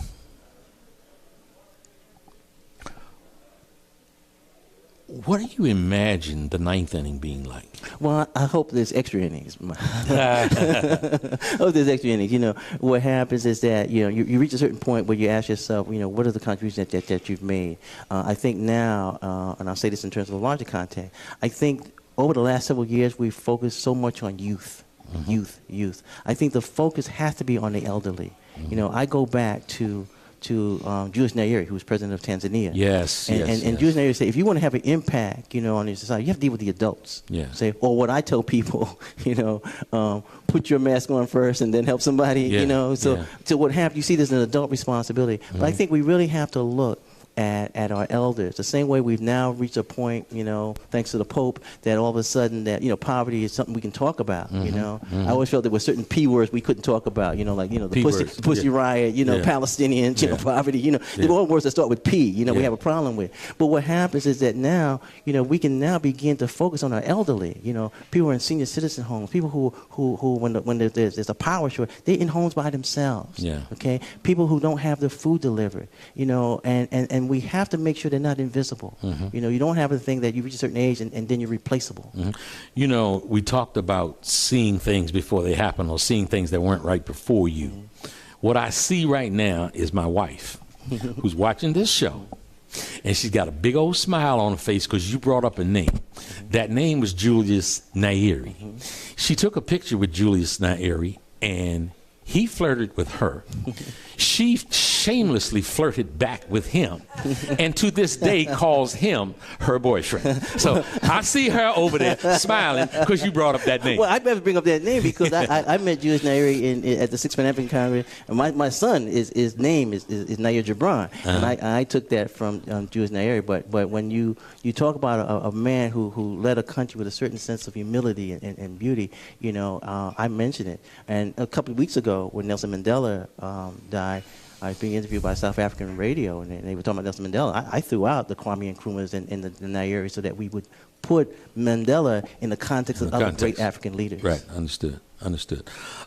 You said earlier when I asked you about the ninth inning, you inevitably start to question about what your life's been about and what kind what kind of impact you've made.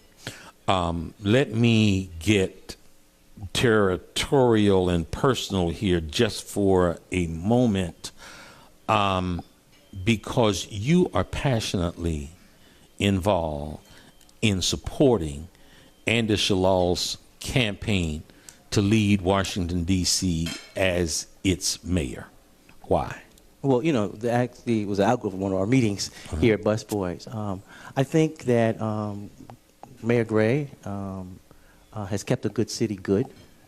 I think that Andy can make a good city great. You know, and I think what we see here, if you go out and walk these streets right now, getting back into bumping into people you're talking about, you know, Claude Brown.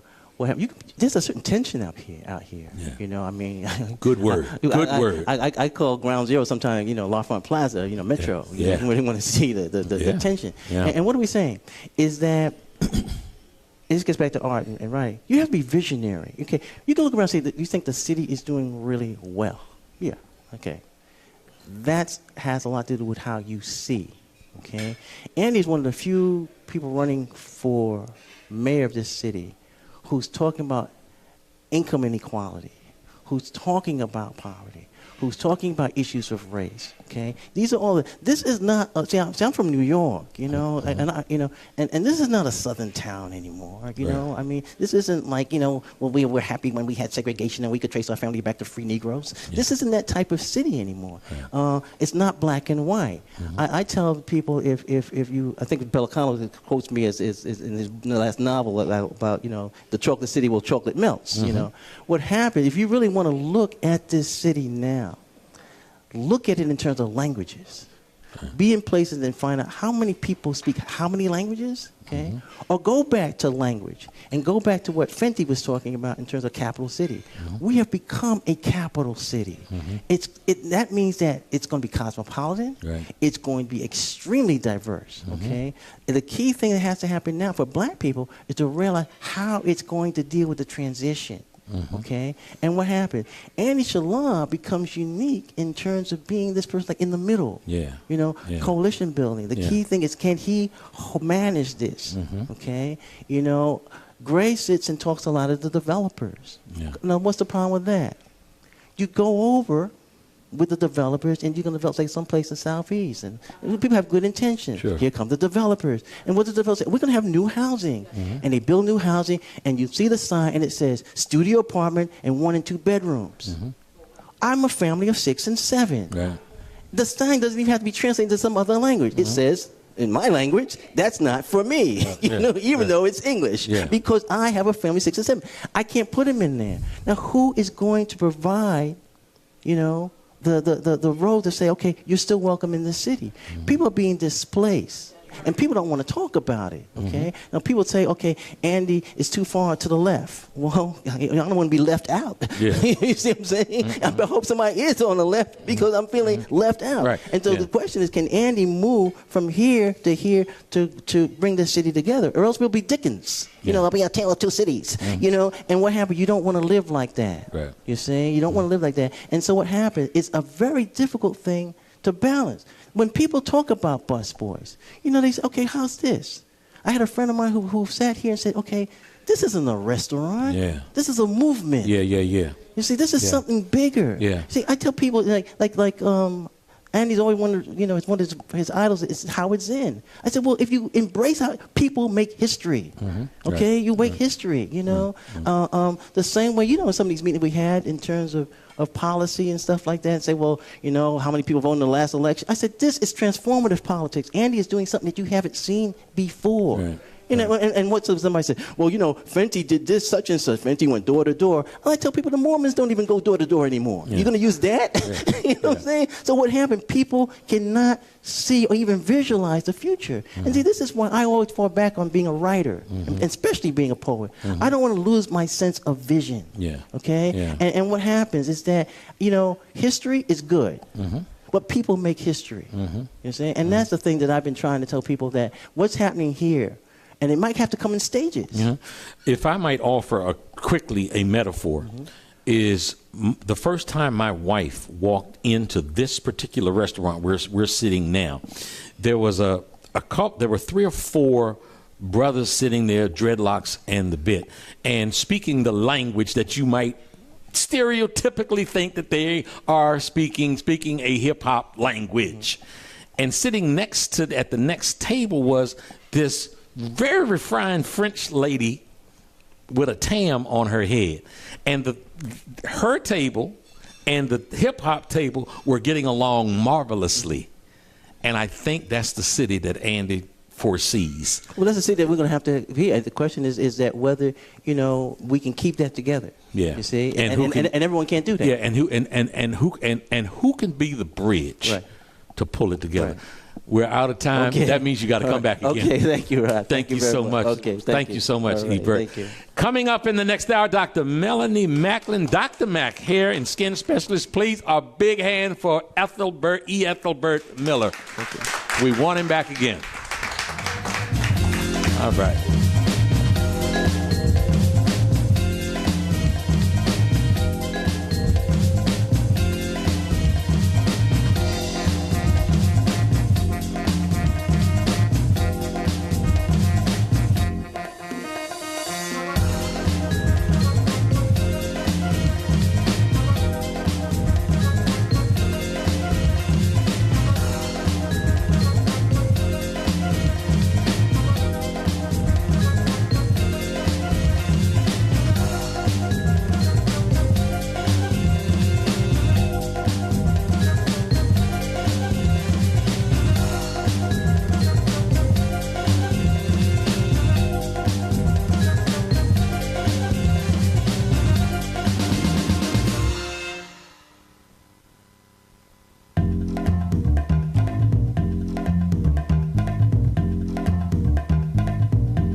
And now, the Rock Newman Show.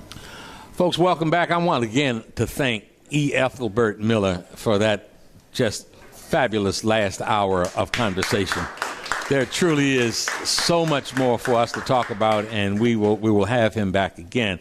I want to thank my staff for getting Ethelbert here, and Phaedra Parks and Dr. Melanie Maclin. Dr. Maclin was scheduled some time ago, but had an unfortunate accident and certainly kept her word and fought through her injury and came back to be with us. God bless you, and thank you so much for being with us today. Thank you for giving me the opportunity again after I had that James Brown split. Okay. Dr. Maclin is a dermatologist, a Howard University trained dermatologist. This ain't one of them fake doctor names. This is a real doctor, dermatologist. Let's just start here. What was the most surprising thing that you learned at the School of Dermatology? Well, you know what, as you were getting that degree. And I have to start off by saying that I actually wanted to be a hairstylist when I was growing up. At the age of 13, I wanted to be a hairstylist, but my family was full of doctors and said, look, we do doctor degree first, and then you can do your hairstyling next. So I said in my mind early on that I knew that I wanted to, I'll be a hair doctor, because I wanted to be able to bring lots of information to the masses. And dermatology being a medical specialty of hair and skin and nails, I realized that there's a lot of us, our women of color, men of color, that can't get to a skin hair specialist. And in going through my training at Washington Hospital Center and seeing so many folks that really weren't able to get to the dermatologist, barely were able to let their insurance cover, I said, I've got to be able to reach more. My passion of dermatology has to extend to millions and not just a few hundred patients that would come in a particular area. So once I was able to take that passion and turn it into utilizing multimedia to be able to take that gift of and my passion of being able to get that information out about hair and skin to millions versus that few little hundred that may or may not be able to get to an office to see me somewhere. So my passion for dermatology stems very deeply. I was told, you may not be a dermatologist, Melanie. My father passed away Christmas of '90. I was freshman of Howard University College of Medicine. That was a very tough period, because here I was going from being a straight A student to making C's and D's, which was unacceptable in the medical school community. And they said, well, you may not get into your field of dermatology like you want, because that's a highly competitive field. And I said, you watch me. I'm going to get there and do it, because it was in my blood innately, I feel, to be able to transform all of this information about hair and skin and health and nails to the world. Let's do this very, very basic. As in, we're talking to a child, or a child is out there listening and is hearing us say dermatologist. What does a dermatologist do? A dermatologist is a medical doctor of hair, skin, and nails. So if that child has eczema, if that child has acne or fungus, ringworm, any sort of bacterial infection, anything that's on the skin. The skin is the largest organ in the body.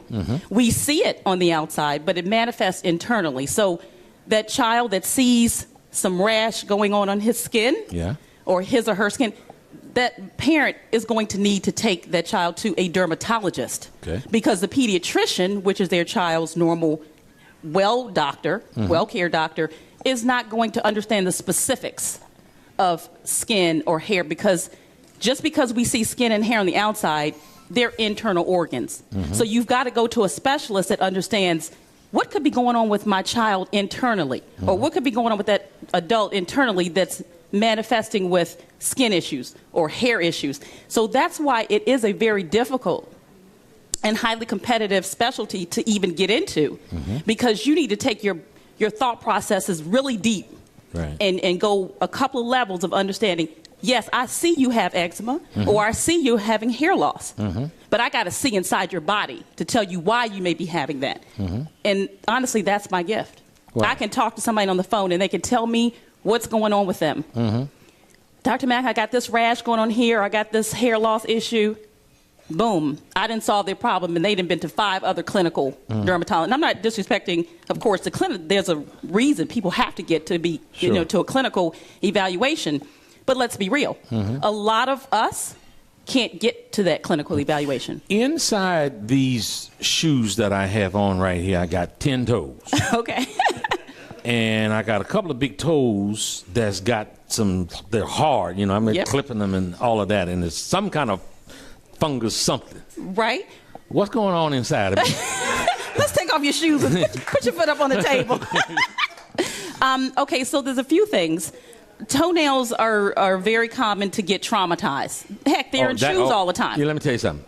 When I all the way through Little League and into junior high school and high school until I got to Howard University, I was a back catcher. I played baseball and I was the catcher. Okay. And the foul tips used to come down and wear my toes out. Okay. I'm wondering if that might a whole lot of trauma. A lot of trauma. Yeah. A lot of trauma, because when you talk about bilateral, which means both toes, if you're looking at both toes and you're saying the same thing going on both, it's probably from your shoe friction. Okay. Later on in my life, I kicked a whole lot of ass too. But we bring up a very good point. Fungus on the toenails is very common. And it's usually a cosmetic issue. It's usually where the toenail gets thickened, it's yellowish, it may be disfigured or whatever the case may be. It doesn't necessarily need to be treated. However, if someone is a diabetic, then those type of things, because fungus is an infection, okay? And diabetics poor, it's poor healing. Yeah. So you want to make sure that in a diabetic's case, if they're seeing fungus on the nails or toenails, that gets treated. So, but in your case, just go ahead on and keep wearing your fancy shoes. Nobody know the difference. I'm sure Dee Dee be okay with that. She complains every now and then. I got a little puppy that doesn't mind at all. I was going to say, Manny don't mind. Let me just make this observation here on camera. Okay. To a dermatologist, your skin is beautifully flawless, and it looks absolutely beautiful. Thank you. Well, So, I do have to practice what I preach, but I do have my own issues. Yeah, but I was going to say, if someone is going to come to me and talk about investing in something, yes, whatever it is they're asking me to invest in, I want to know that they invested in it also. You're right. And so it really does, Barry White. Well, it's also my Bella Nutri. Practice what you preach. Yes. You mentioned Bella Nutri. Let's talk about that. I have 2 baby girls, Kayla and Selena, 8 and 11, but I also have 2 other children. Okay. That I took 5 years to develop, called Bella Nutri for women and Bo Nutri for men. Those are my pride and joy. I used to desire years ago to have my own product. And I knew that was going to be a challenge, not only from a research perspective, because I believe in putting out credible products. See, a lot of products in the marketplace, they just get a marketing company and put a whole bunch of hogwash and just sell it. Right. I'm not just about selling something. I'm about, if I'm not giving you the results of something that's stamped with my name, then I'm not going to be behind it. And that's where Bella Nutri and Bo Nutri, I did over 5 years of research and development towards finding critical nutrients that really target the skin and the hair. So hair loss issues, because I wanted, my biggest tackle was conquering women of color and hair loss, because it's in such epidemic proportions. Somebody needed to do something about it. We want to talk about that? Do we want to talk about women of color and black women in particular, and what it is that's causing that hair loss? We want to talk about that. Yes. But we'll go there in a minute. Right. Okay. So in general, Bella Nutri and Bo Nutri, they're internal nutrients. As I said, hair and skin are internal structures that manifest externally. So when you're looking for products, yes, there's a lot of topical products, but they cleanse and they moisturize the surface of the skin and the hair. The hair is just an external skin appendage, is what we call it. So hair is really skin. So the thing is, when you're seeing something on your skin and your hair, the way that you when you see something, you visually see something on your skin or on your hair or on your scalp, in order to really effectively get it back in order, you must do something internally. But I didn't want to have to give you a medicine for beauty, because really hair and skin, that's an image, it's a beauty thing, unless they were really having a true medical concern that needed a medication. See, medications are chemicals. So even though I'm a traditionally trained doctor from Howard University College of Medicine, I totally went down the natural alternative, because health and wellness is the #1 industry. And let's be real, people are now into the natural approach of things. People would, when I was at Hospital Center, give someone a prescription. They come back in 2 weeks, and I say, well, Miss Jones, how did that cream or whatever work out for you? She would reach in her purse. Oh, well, this what you wanted me to take? What I'm saying is that people will go to the doctors and get medicines, and they won't even use it. People want something natural. So I have solutions from a natural perspective that help with hair and skin and even just health, because I do a whole range of other development of products. So Bella Nutra and Bo Nutra.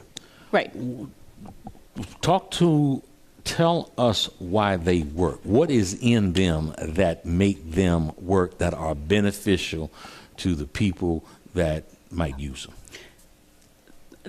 I had privy to doing research with folks from Finland back in the late 90s upon completion of my dermatology, and I had exposure to marine protein.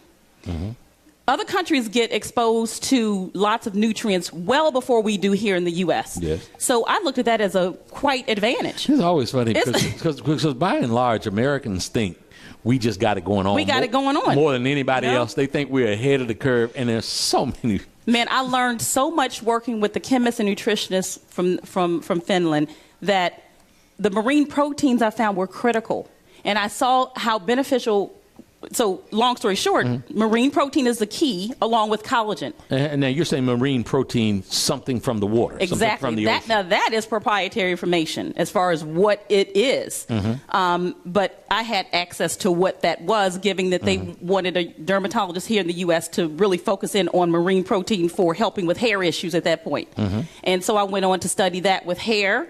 So various forms of the marine protein collagen combination is helping not only with folks with hair thinning, hair loss, alopecia, folks that can't grow hair, because it's all about that combination of the marine protein and the collagen that's working internally, naturally, no side effects, that is helping those hair roots to get back in order, helping those skin cells to get healthier. So I've helped all kinds of folks with all kinds of issues that could never get to a dermatologist simply by being able to provide them with a product that I can put my stamp on, that I developed, and say, once you get on it, you also have that direct interaction with me. When you get on my product, you also have me. Because I'm not going to leave you. I want to know every month how you're doing, whether it's an email transaction or a phone call or whatever. So that feedback and how people are doing while they're on Bella Nutri or Bo Nutri is very important for me. You know, I saw a picture. In September the 29th, 1980 was designated as Black College Day. Okay. Tony Brown was the journalist, was the leader of that, and I was involved. And I saw a picture of myself. Okay. And I had a big old curly hair, big old brown head of curly hair. And now we got this. So is that marine stuff that you're talking about? Absolutely, it's going to get those hair follicles revived. Any chance of going, heading back? I know we can't get all the way back there. Right. But any chance of heading back in that direction? Yes, it is. Okay, I'm going to be a project. We're going to make sure you're going to get a stock of Bo Nutri very soon. Okay, all right. So, yeah, and then you'll be it turns back the hands of time as far as the way the skin looks, fine lines and wrinkles, scars, you name it. Because once all of them. Right. Once someone can transform their mindset into saying, look, if I really want to get my skin right or my hair right, it has to be internal. Once you make that transition internally and start doing things and, drinking your water and taking the appropriate vitamins and so forth, you clearly see a difference. All this topical stuff is for the birds. I use a bar Dove soap, and that's about it. That's interesting because I've been thinking about it. I seem like I feel something happening right now. Now, we're gonna go to a quick break, and this segment is sponsored by Bella Nutria. Bella Nutria. Yeah, that's what this segment of the Rock Newman Show is sponsored by. We'll take a quick break and come right back.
And now, the Rock Newman Show.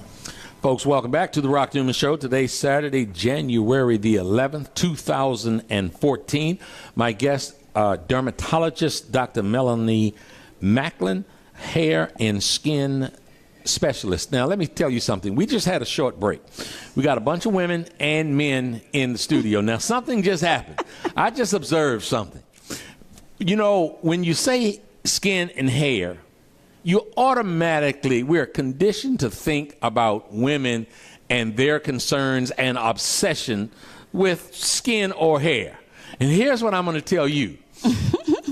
4 people came up, and they were all men, all up in Dr. Maclin's face, asking about their hair and beard and all the rest. So it ain't just about women that's obsessed. We just saw that. There's proof. There's proof. There was an experiment. Right. And that experiment just said that it ain't just women. Men are consumed also. Exactly. And you know what? On that point, that is exactly why I brought out Bella Nutria in 2004. Mm-hmm. And because of the raves of questions that men were getting from my consultation toll-free phone lines, I said, I've got to get something for men. Mm-hmm. And that's when Bella Nutria emerged in 2008. Mm-hmm. So men in today's time are just as concerned about, they want to look good too. Mm-hmm. You know, I mean, and they want to make sure they keep smooth skin and and keep hair on their head. Because a lot of guys that are walking around with no hair on their head, they may not tell you they don't want hair on their head, but they really want hair on their head. Because I get those calls in private. Dr. Mac, what we going to do about this? We're going to get you on Bone Nutri, and let me tell you, they get on and they get in 6 and 12 months supply. No man is going to get that kind of supply if it's not working for them. And that was when I knew, boom, I have something magical for men as well. Okay. Yeah. Now, you have... you've done a lot of stuff. I mean, people come to you as the expert. You know, I look at and totally admire somebody in the industry that took their platform from radio, from live appearances as a comedian. I'm talking about Steve Harvey. Steve Harvey has just, you're talking about somebody that's actualized and blown up. Steve Harvey has blown up. Now, Steve consults with you, or you consult on Steve's program. How did that come about? Oh, man, let me tell you. It started, actually, a girlfriend of mine was good friends with his whole team. This was back in 07, early part of 07. And I get a call at midnight. And it was from Steve's project manager who, and my girlfriend was on the line, and he wanted to do a line of hair care products. So she was seeking me out as the product developer for Steve's project manager. And that's how it all started, because we got to talking about product development and all that good stuff. And so he said, well, Steve is going to be in town that April for a show down at Constitution Hall. We're going to, when he comes to town, we're going to have dinner. Right. We did just that. And within 5 minutes of me sitting down, he's sitting right there, I'm sitting right here, and he looks at me, and my husband is sitting across from there, and he tells my husband, I don't mean any disrespect when I say this. He said, but your wife needs to be doing what I'm doing. And it was the biggest compliment in the world coming from him, with his accolades. And that started a great business relationship. Within like a month's time period, I was called to New York, thinking I was at BLS. It was the home quarters at that point. Thinking I was going there, they wanted to interview me. Just what kind of things are you doing? So I get to BLS and I do the interview, but Steve is reading my bio first. Right. And I was like, this is really weird. If he's supposed to be interviewing me, he shouldn't be talking about everything from my bio. Right. And then he says, I brought Dr. Maclin here to answer all of you all's hair and skin questions. The phone lines at BLS blew up. Right. It was bananas. Right. We stayed on those lines for a good hour and 15 minutes of just full straight skin and hair questions, like boom, boom, boom, boom. Wow. And when I finished that segment, he walked me out and he was like, wow, this was one of our best segments. I must have you part of our team because I need for you to provide that information to our community. And I was like, done deal, grinning cheese, and got in that cab and cried like a baby all the way home because I said, this is what I wanted to do. I wanted, as I said earlier, I did not just want to wait for people to come to see me in a physical location. I wanted to take my knowledge of skin and hair to help millions of us because we weren't getting the help. So Steve allowed me that platform. I've been working with them ever since. I used to do every Monday for quite a few years, but I got heavy into my product development, and my vow to him was to also say, I'm going to answer emails. Oh my goodness, I get off a segment because I go and do it right at HUR after a while.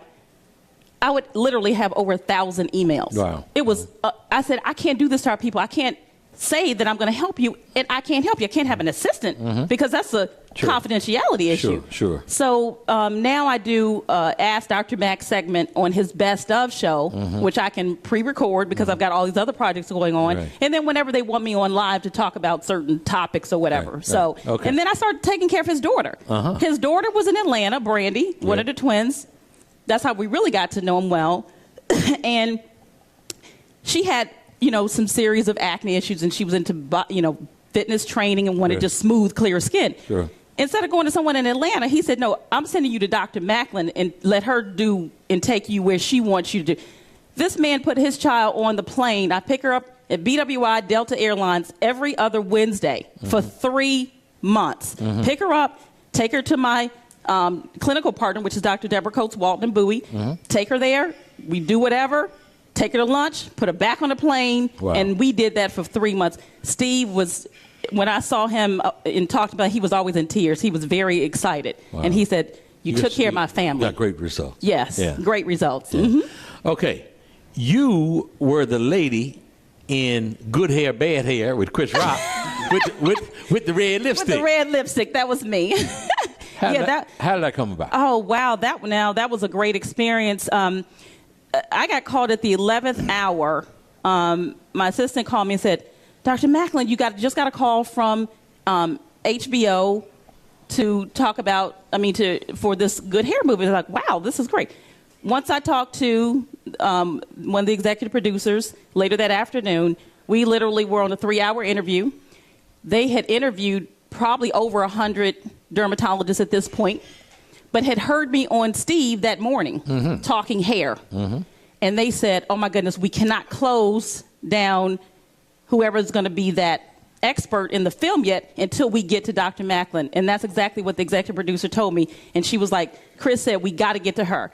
Call me, had the interview, got a call, was like, look, we need you up in New York in 2 weeks.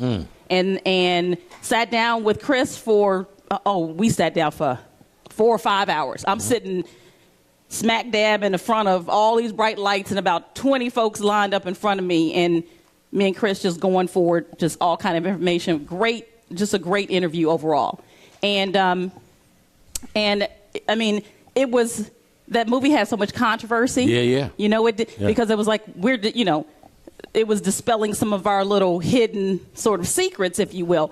But I thought it was needed because chemical relaxers is a big issue. And if you recall, if anyone has seen the film, I spoke clearly on, we must avoid chemical relaxers in these children.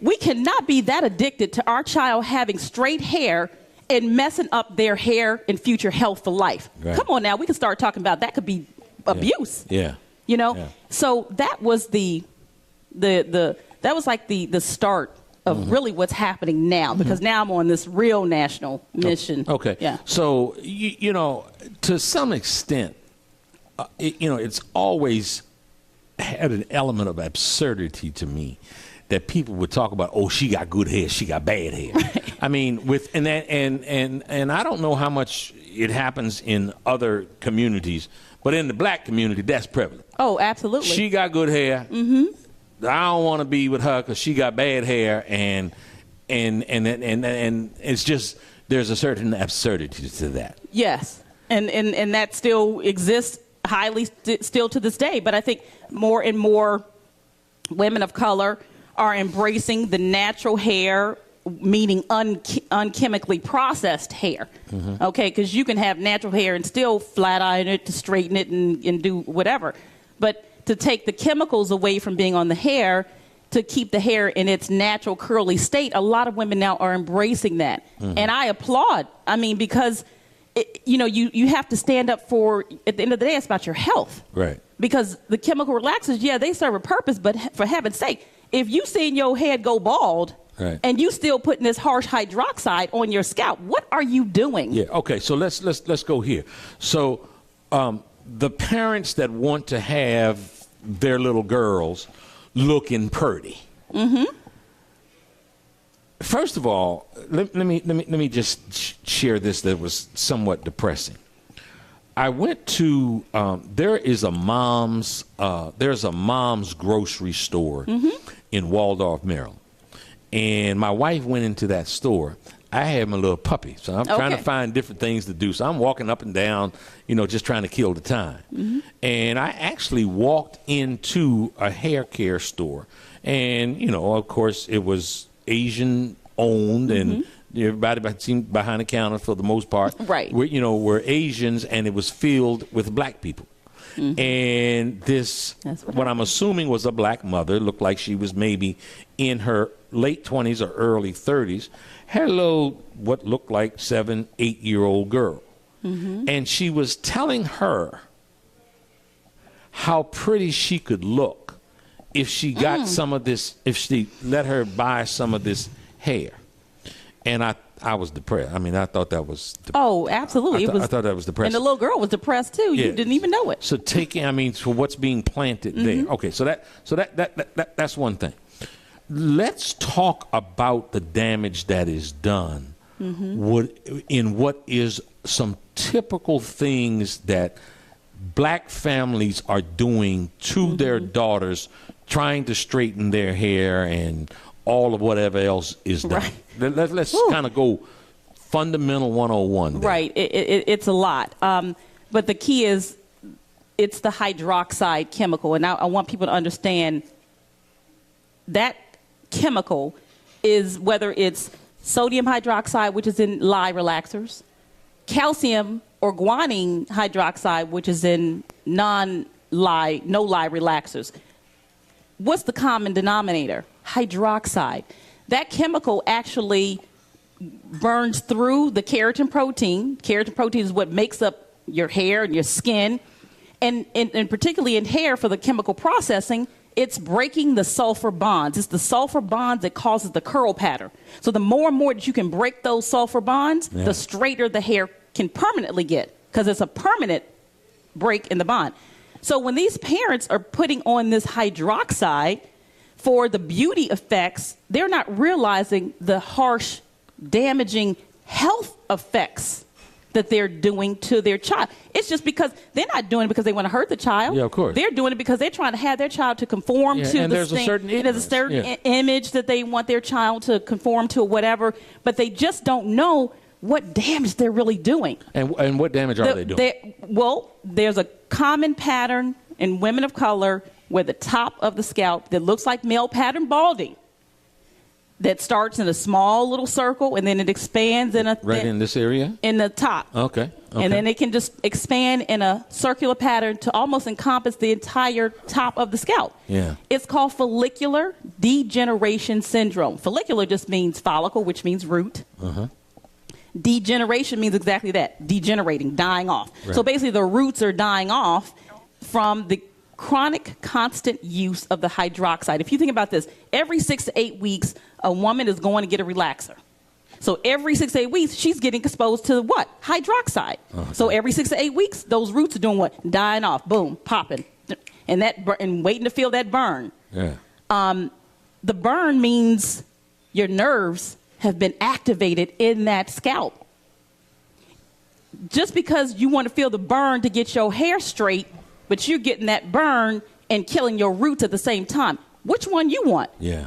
So it's just because people just don't know. So the hair loss is occurring. Then also one of the even larger links that's going on that I actually, made speculation years ago is a whole link to fibroids in women of color. And that was something. Oh my goodness! And doing research about what you do, when I just tiptoed up on the potential. And I don't know if it's been further confirmed or not, but the potential between some of these hair products and the reproductive system. And, it's a controversial issue because some people still don't want to believe it. But I'm going to tell you right now, I've done over 70,000 hair loss cases, and I can confirm it. I've personally talked to that many people about the history of what's going on with their relaxer use, the hair loss use, and part of my hair loss questionnaire is to ask you, how is your iron? Because low iron is common for hair shedding. Okay.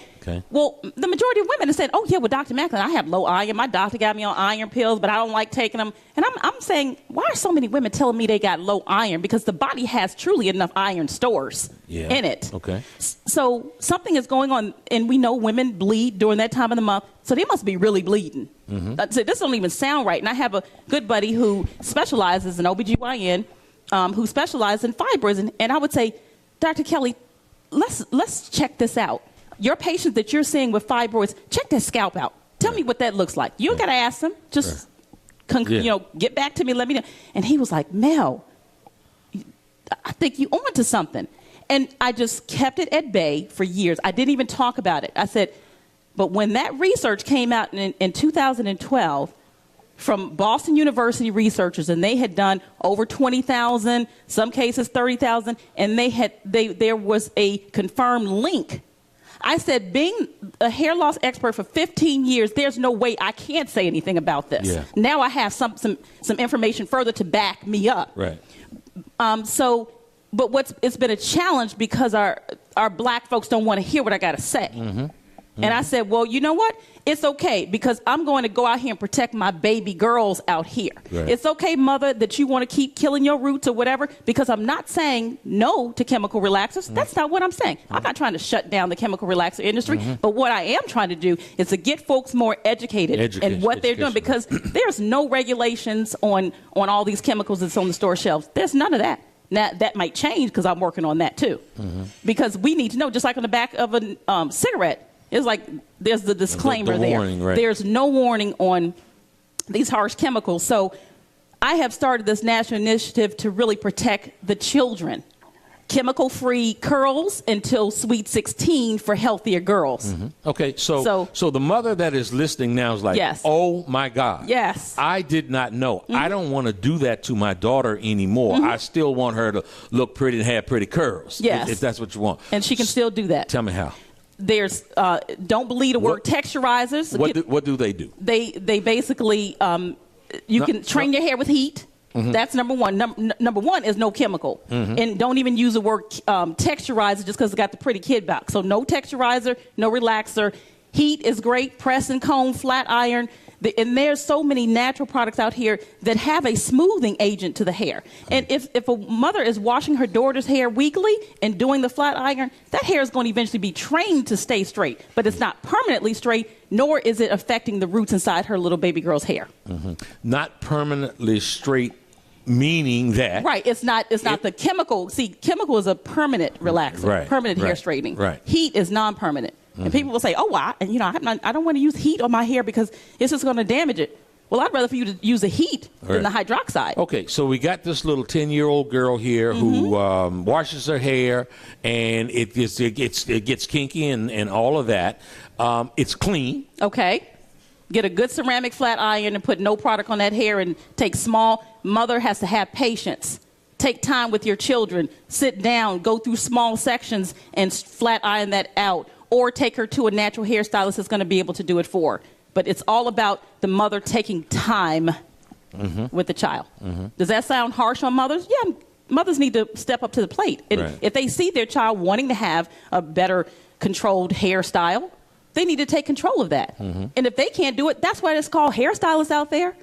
You know? So now the idea of, this is interesting because, I dated in high school and through college a sister that was very, very dark. And her sisters were very, very dark. Okay. And I'm hearing you say flat iron, and I'm remembering walking in the house sometime and, sort of smelling the flat iron. When she was 18 years old, she had pretty hair and all kind of different styles. If I look in my a yearbook right now, you kind of see her hair curled all up. To this day, she and her sisters have healthy heads of hair. They kept the chemical away, yes. And once again, I'm not trying to say chemicals for no one. If a woman is a woman past the age of 16 is the line that I use, because by the time your body has gotten, the reproductive system is in order. But if a woman is not having health issues or scalp issues, then it's okay. But coat that scalp clearly with a heavy layer of white petroleum jelly or base. Because a lot of these box perms got to the thing, oh, you don't have to base the whole scalp. You just have to base the edges. Oh, well, Lord have mercy. That led to a whole nother epidemic of black women and hair loss. Because here we putting the same hydroxide now on fresh scalp that has no base on it. Because these companies said, oh, that's their marketing hook. You don't have to base the whole scalp this time. You just put it around the edges because we got the no-lie relaxer. And that created a whirlwind of issues. So part of what we're doing here is we're ringing an alarm bell to say, yes, it's not just your hair on your babies that you are affecting. You are affecting their reproductive health. Yes, and I didn't explain how that happens. The hydroxide chemical is very harsh. It absorbs through the scalp, through the keratin protein, Okay, if you recall back to the Chris Rock movie when with the chemist and the can and showing what the hydroxide can do, that is basically what that's doing to your hair and to your scalp. So basically, once it's getting inside the scalp, the nerves have become activated. Now, the nerves and the arteries, the blood vessels run neck and neck in the body. So now the theory is that the hydroxide is able to penetrate the bloodstream. And then basically being able to stimulate hormone disrupting chemicals. So the hormones in these baby girls and adults, or the girls at the earlier age have gotten adversely affected and started, causing the uterine growths, which are the fibroids.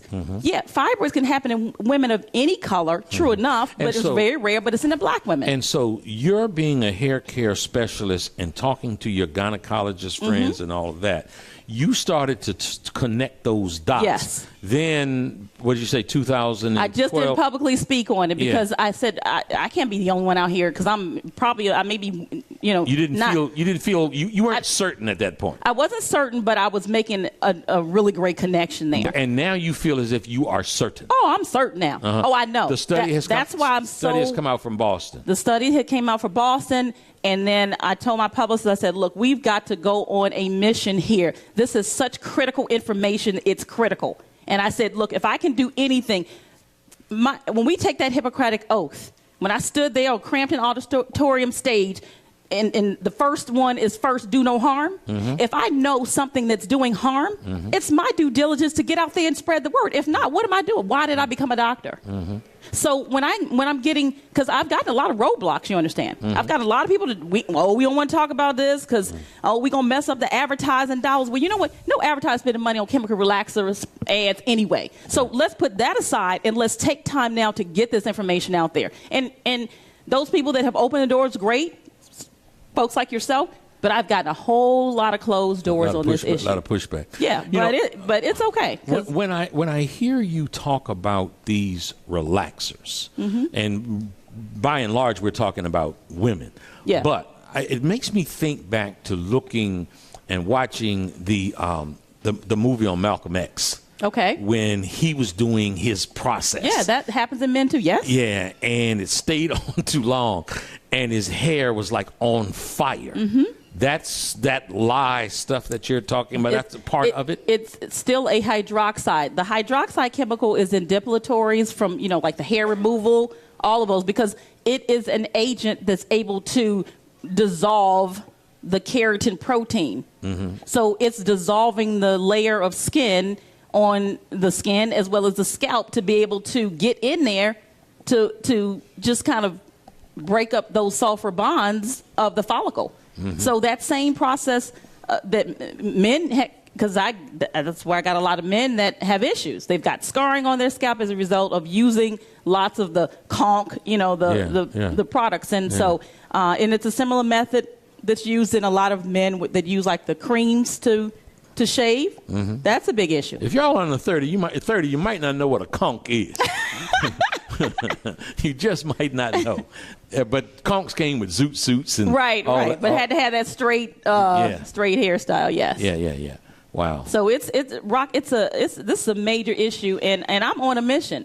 I have to give up to my girl Jamie Foster Brown because she allowed the first article to come out that I had written about this issue in the October Sister to Sister magazine. And that was in October of just this 2013. I love Jamie Foster Brown, so you can shout out Sister to Sister magazine on this show anytime, I can tell you that. Yeah, she's just good people. And she said, look, because she's all about protecting the baby girls. She comes over and she loves hanging with our baby girls all the time. Right. And she says, look, Melanie, if this is an issue affecting our girls, we've got to do something about it. We've got to get this information out. Yeah. So a lot of irons are in a fire about really, Raycom News Network did a big interview with me that came out in November, a big write-up about this whole issue. So as we approach into the new year, a lot more people are saying, wait a minute, we got to really spread this because it's newsworthy. Yeah. Okay.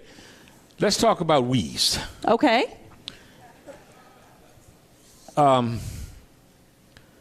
It seems as if there is a proliferation of weaves, and I don't even know all the names of the stuff that that are used. Right. It's all different variations of touch. Extensions and all of the rest. And, you know, there are psychological components to that. Yes. Mm-hmm. But again, in reading some of what you've done, some of these weaves that are put in are causing damage. Are also damage also. Tell us about that. Yes. I mean, weaves in general are not a bad thing if you know why you're getting a weave. If a woman is having clear hair loss issues and she wants to keep her image in order, yes, a weave is appropriate for her with sew-in weave, not the glue. All this glue stuff, that's the worst thing since I don't know what. Whoever came up with putting glue on the scalp and on the forehead to glue something down, that created all kind of issues. So weaves are okay when done properly, okay? And when you understand why you are doing it. A lot of folks in Hollywood, they do it because they want their hair to look, they may have a whole lot of hair, and they may want their hair to be protected because they know they're dealing with the daily wear and tear of curling irons, getting fixed up for camera. A lot of the newscasters do it because they're in front of the camera all the time, and you don't want to look frizzy or whatever. So as long as you go into why you're doing it, and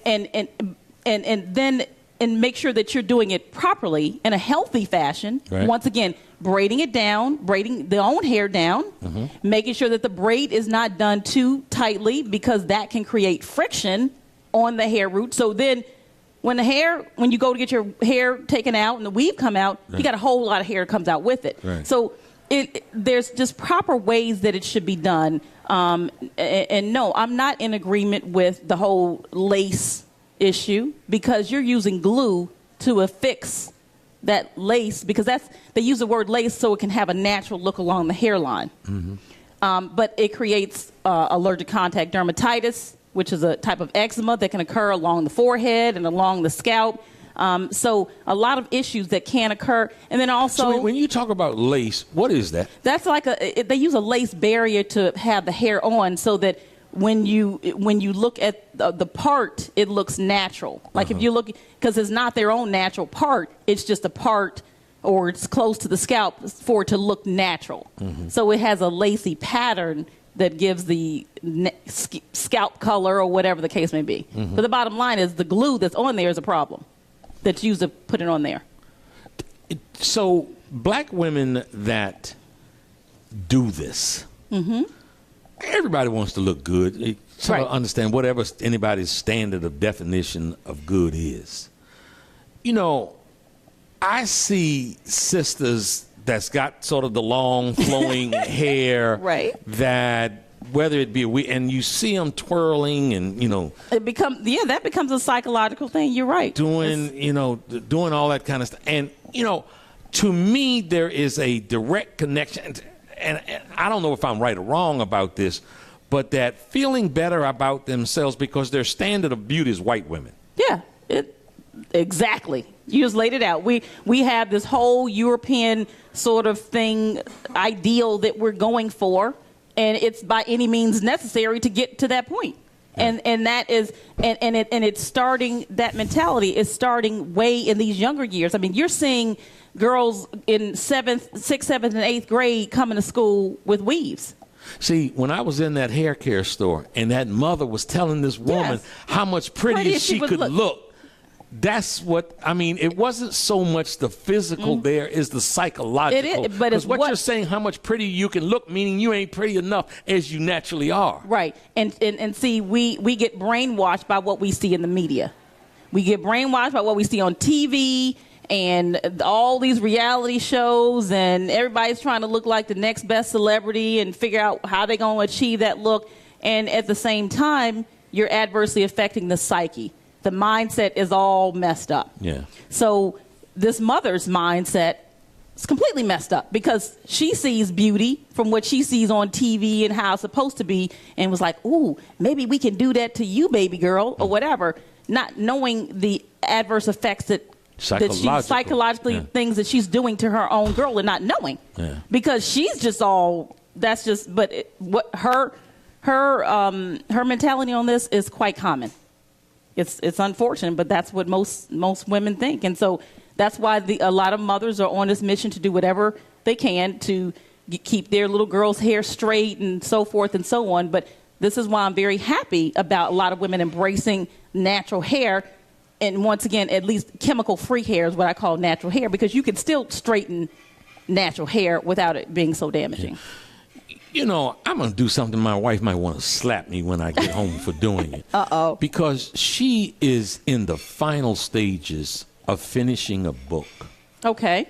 That talks about a paradigm shift in redefining beauty to what beauty really is. Okay. And that beauty is from within. It is from within. I can't wait for her. Outer beauty is reflection of an inner you. True beauty begins within. That is my Bella Nutri motto. Yeah, yeah. I can't wait until, you know, I mean, she asked me to proof it. Okay. And over the last couple of weeks, I've done that, and I mean, I was shocked beyond belief about the wisdom that is in there, and sort of the natural way that she has cared for herself, and how she's attempting to impart that information to the masses. Very good. Through, because she feels a deep need, like what you are expressing. She feels the need to express that, and she does it in a way that I think is so very relatable. Okay. And, you know, she sort of, you know, says, here's what Madison Avenue and here's what Hollywood has established. And that really is that's real. Not, right. It's not real. It's not right. Real. Yeah. Right. Yeah, I mean, you know, we were all born with certain genetics. We're all look different, and you're supposed to embrace you looking different from the next person. Right. But if you walk around trying to look like everybody else, what makes you different? Right. You know, I just believe in everyone having their own unique style and embracing it, whether it's the curliest, kinkiest hair. All hair is good hair as long as it's healthy. And so I teach you about how to keep. You know what? That fundamental right there.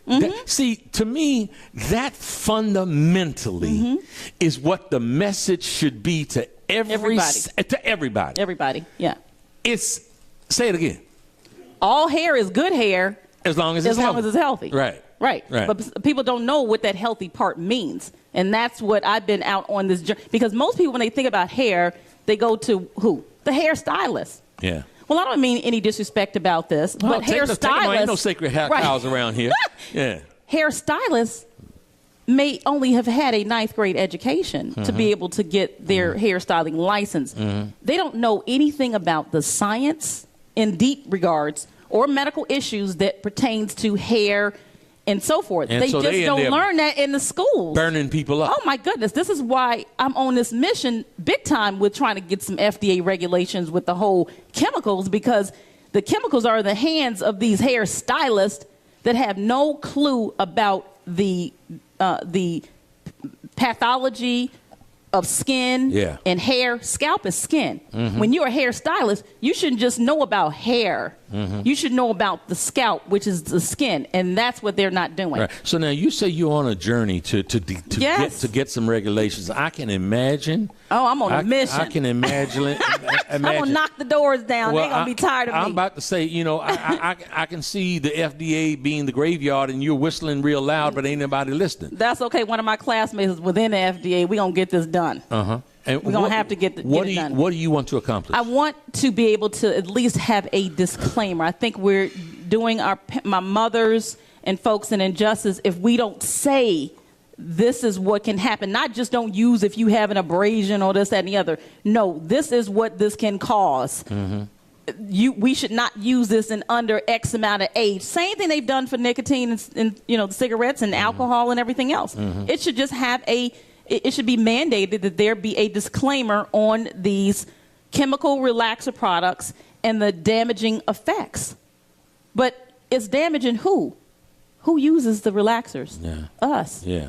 Most folks don't care about us. Get it? Yeah, I get it. Right. Oh, I really get it. Right. Yeah. So that's why, because I care about us, I'm just trying to break through barriers of what needs to be done, because they really don't care what's being done to us, but eventually it just has to get done. What kind of reaction have you gotten from those that are within the FDA and the government who can make a difference? I mean, because obviously we're talking about needing to get, you know, laws changed, Legislations, laws changed. Well, I'm in the process now of assimilating a great team. So it's coming into fruition. Right. So it hasn't got to the point, okay, we're at the FDA knocking on the doors yet, but you've got to have your plan. Everything has to start with a plan. Sure. So this is why when all that research came out about what the relaxers are doing from a reproductive health issue, I said, okay, well, we need to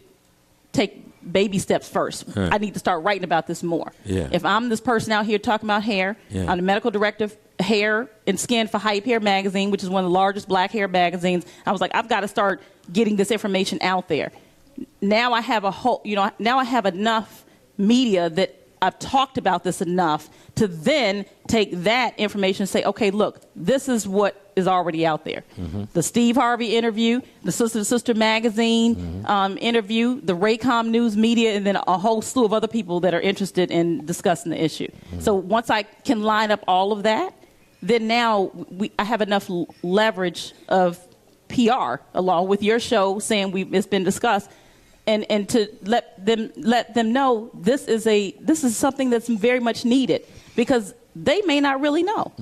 Yeah. Sometimes it's just all about bringing it to the forefront. Oh, I put it, and when you talk they about... may not be against it, they just don't know about it. And when you're talking about mothers and the care for their daughters, it's like this. If you're uninformed, if you're ignorant, you make ignorant choices. Right. I often say, I have an antique car that I just love. I just love this car. But if I tried to change the oil in the car, I guarantee you I'll blow up the engine because I don't know how to do it. Yes. Because so I don't have that education. I don't have that inclination. Right. And so part of what you're doing is, and what I see to be an invaluable education. And I really wanted to get you on our show because part of what we try to do, our mission here is try to make a positive difference one conversation at a time. And honest to God, Dr. Mack, you fit into that because I just instinctively know from living that there is so much damage that is being done. Yes. And you're trying to be the police to arrest. I'm bridging that gap. To arrest that damage. They're doing stuff, but they're doing stuff because they just don't know that it's wrong or that it's not being done properly. So we can't blame the mothers out there or the people out there, because they're thinking innocent and ill-informed. Absolutely. So that's why I'm on this mission to get as much information out there as much as possible. And because at the end of the day, it's first do no harm. Yeah. So if I got this information that I know is harming your baby girl or you, I need to do my job on being able to reveal that information. Thank you much. So boom, that's me. Thank you. Thank you much for being on the Rock Newman Show. Yes, I appreciate you. Just understand you have a platform here because it's an important matter that you're dealing with. Folks, thanks so much for joining us for this first show of the year. We'll keep you informed via Facebook and Twitter about all the great plans that's happening with the Rock Newman Show for 2014. We got a couple secrets that we're holding on to right now, but we're going to be sharing them in the not-too-distant future. Thanks so much for joining us today, and we'll be back at you soon. Take care. God bless.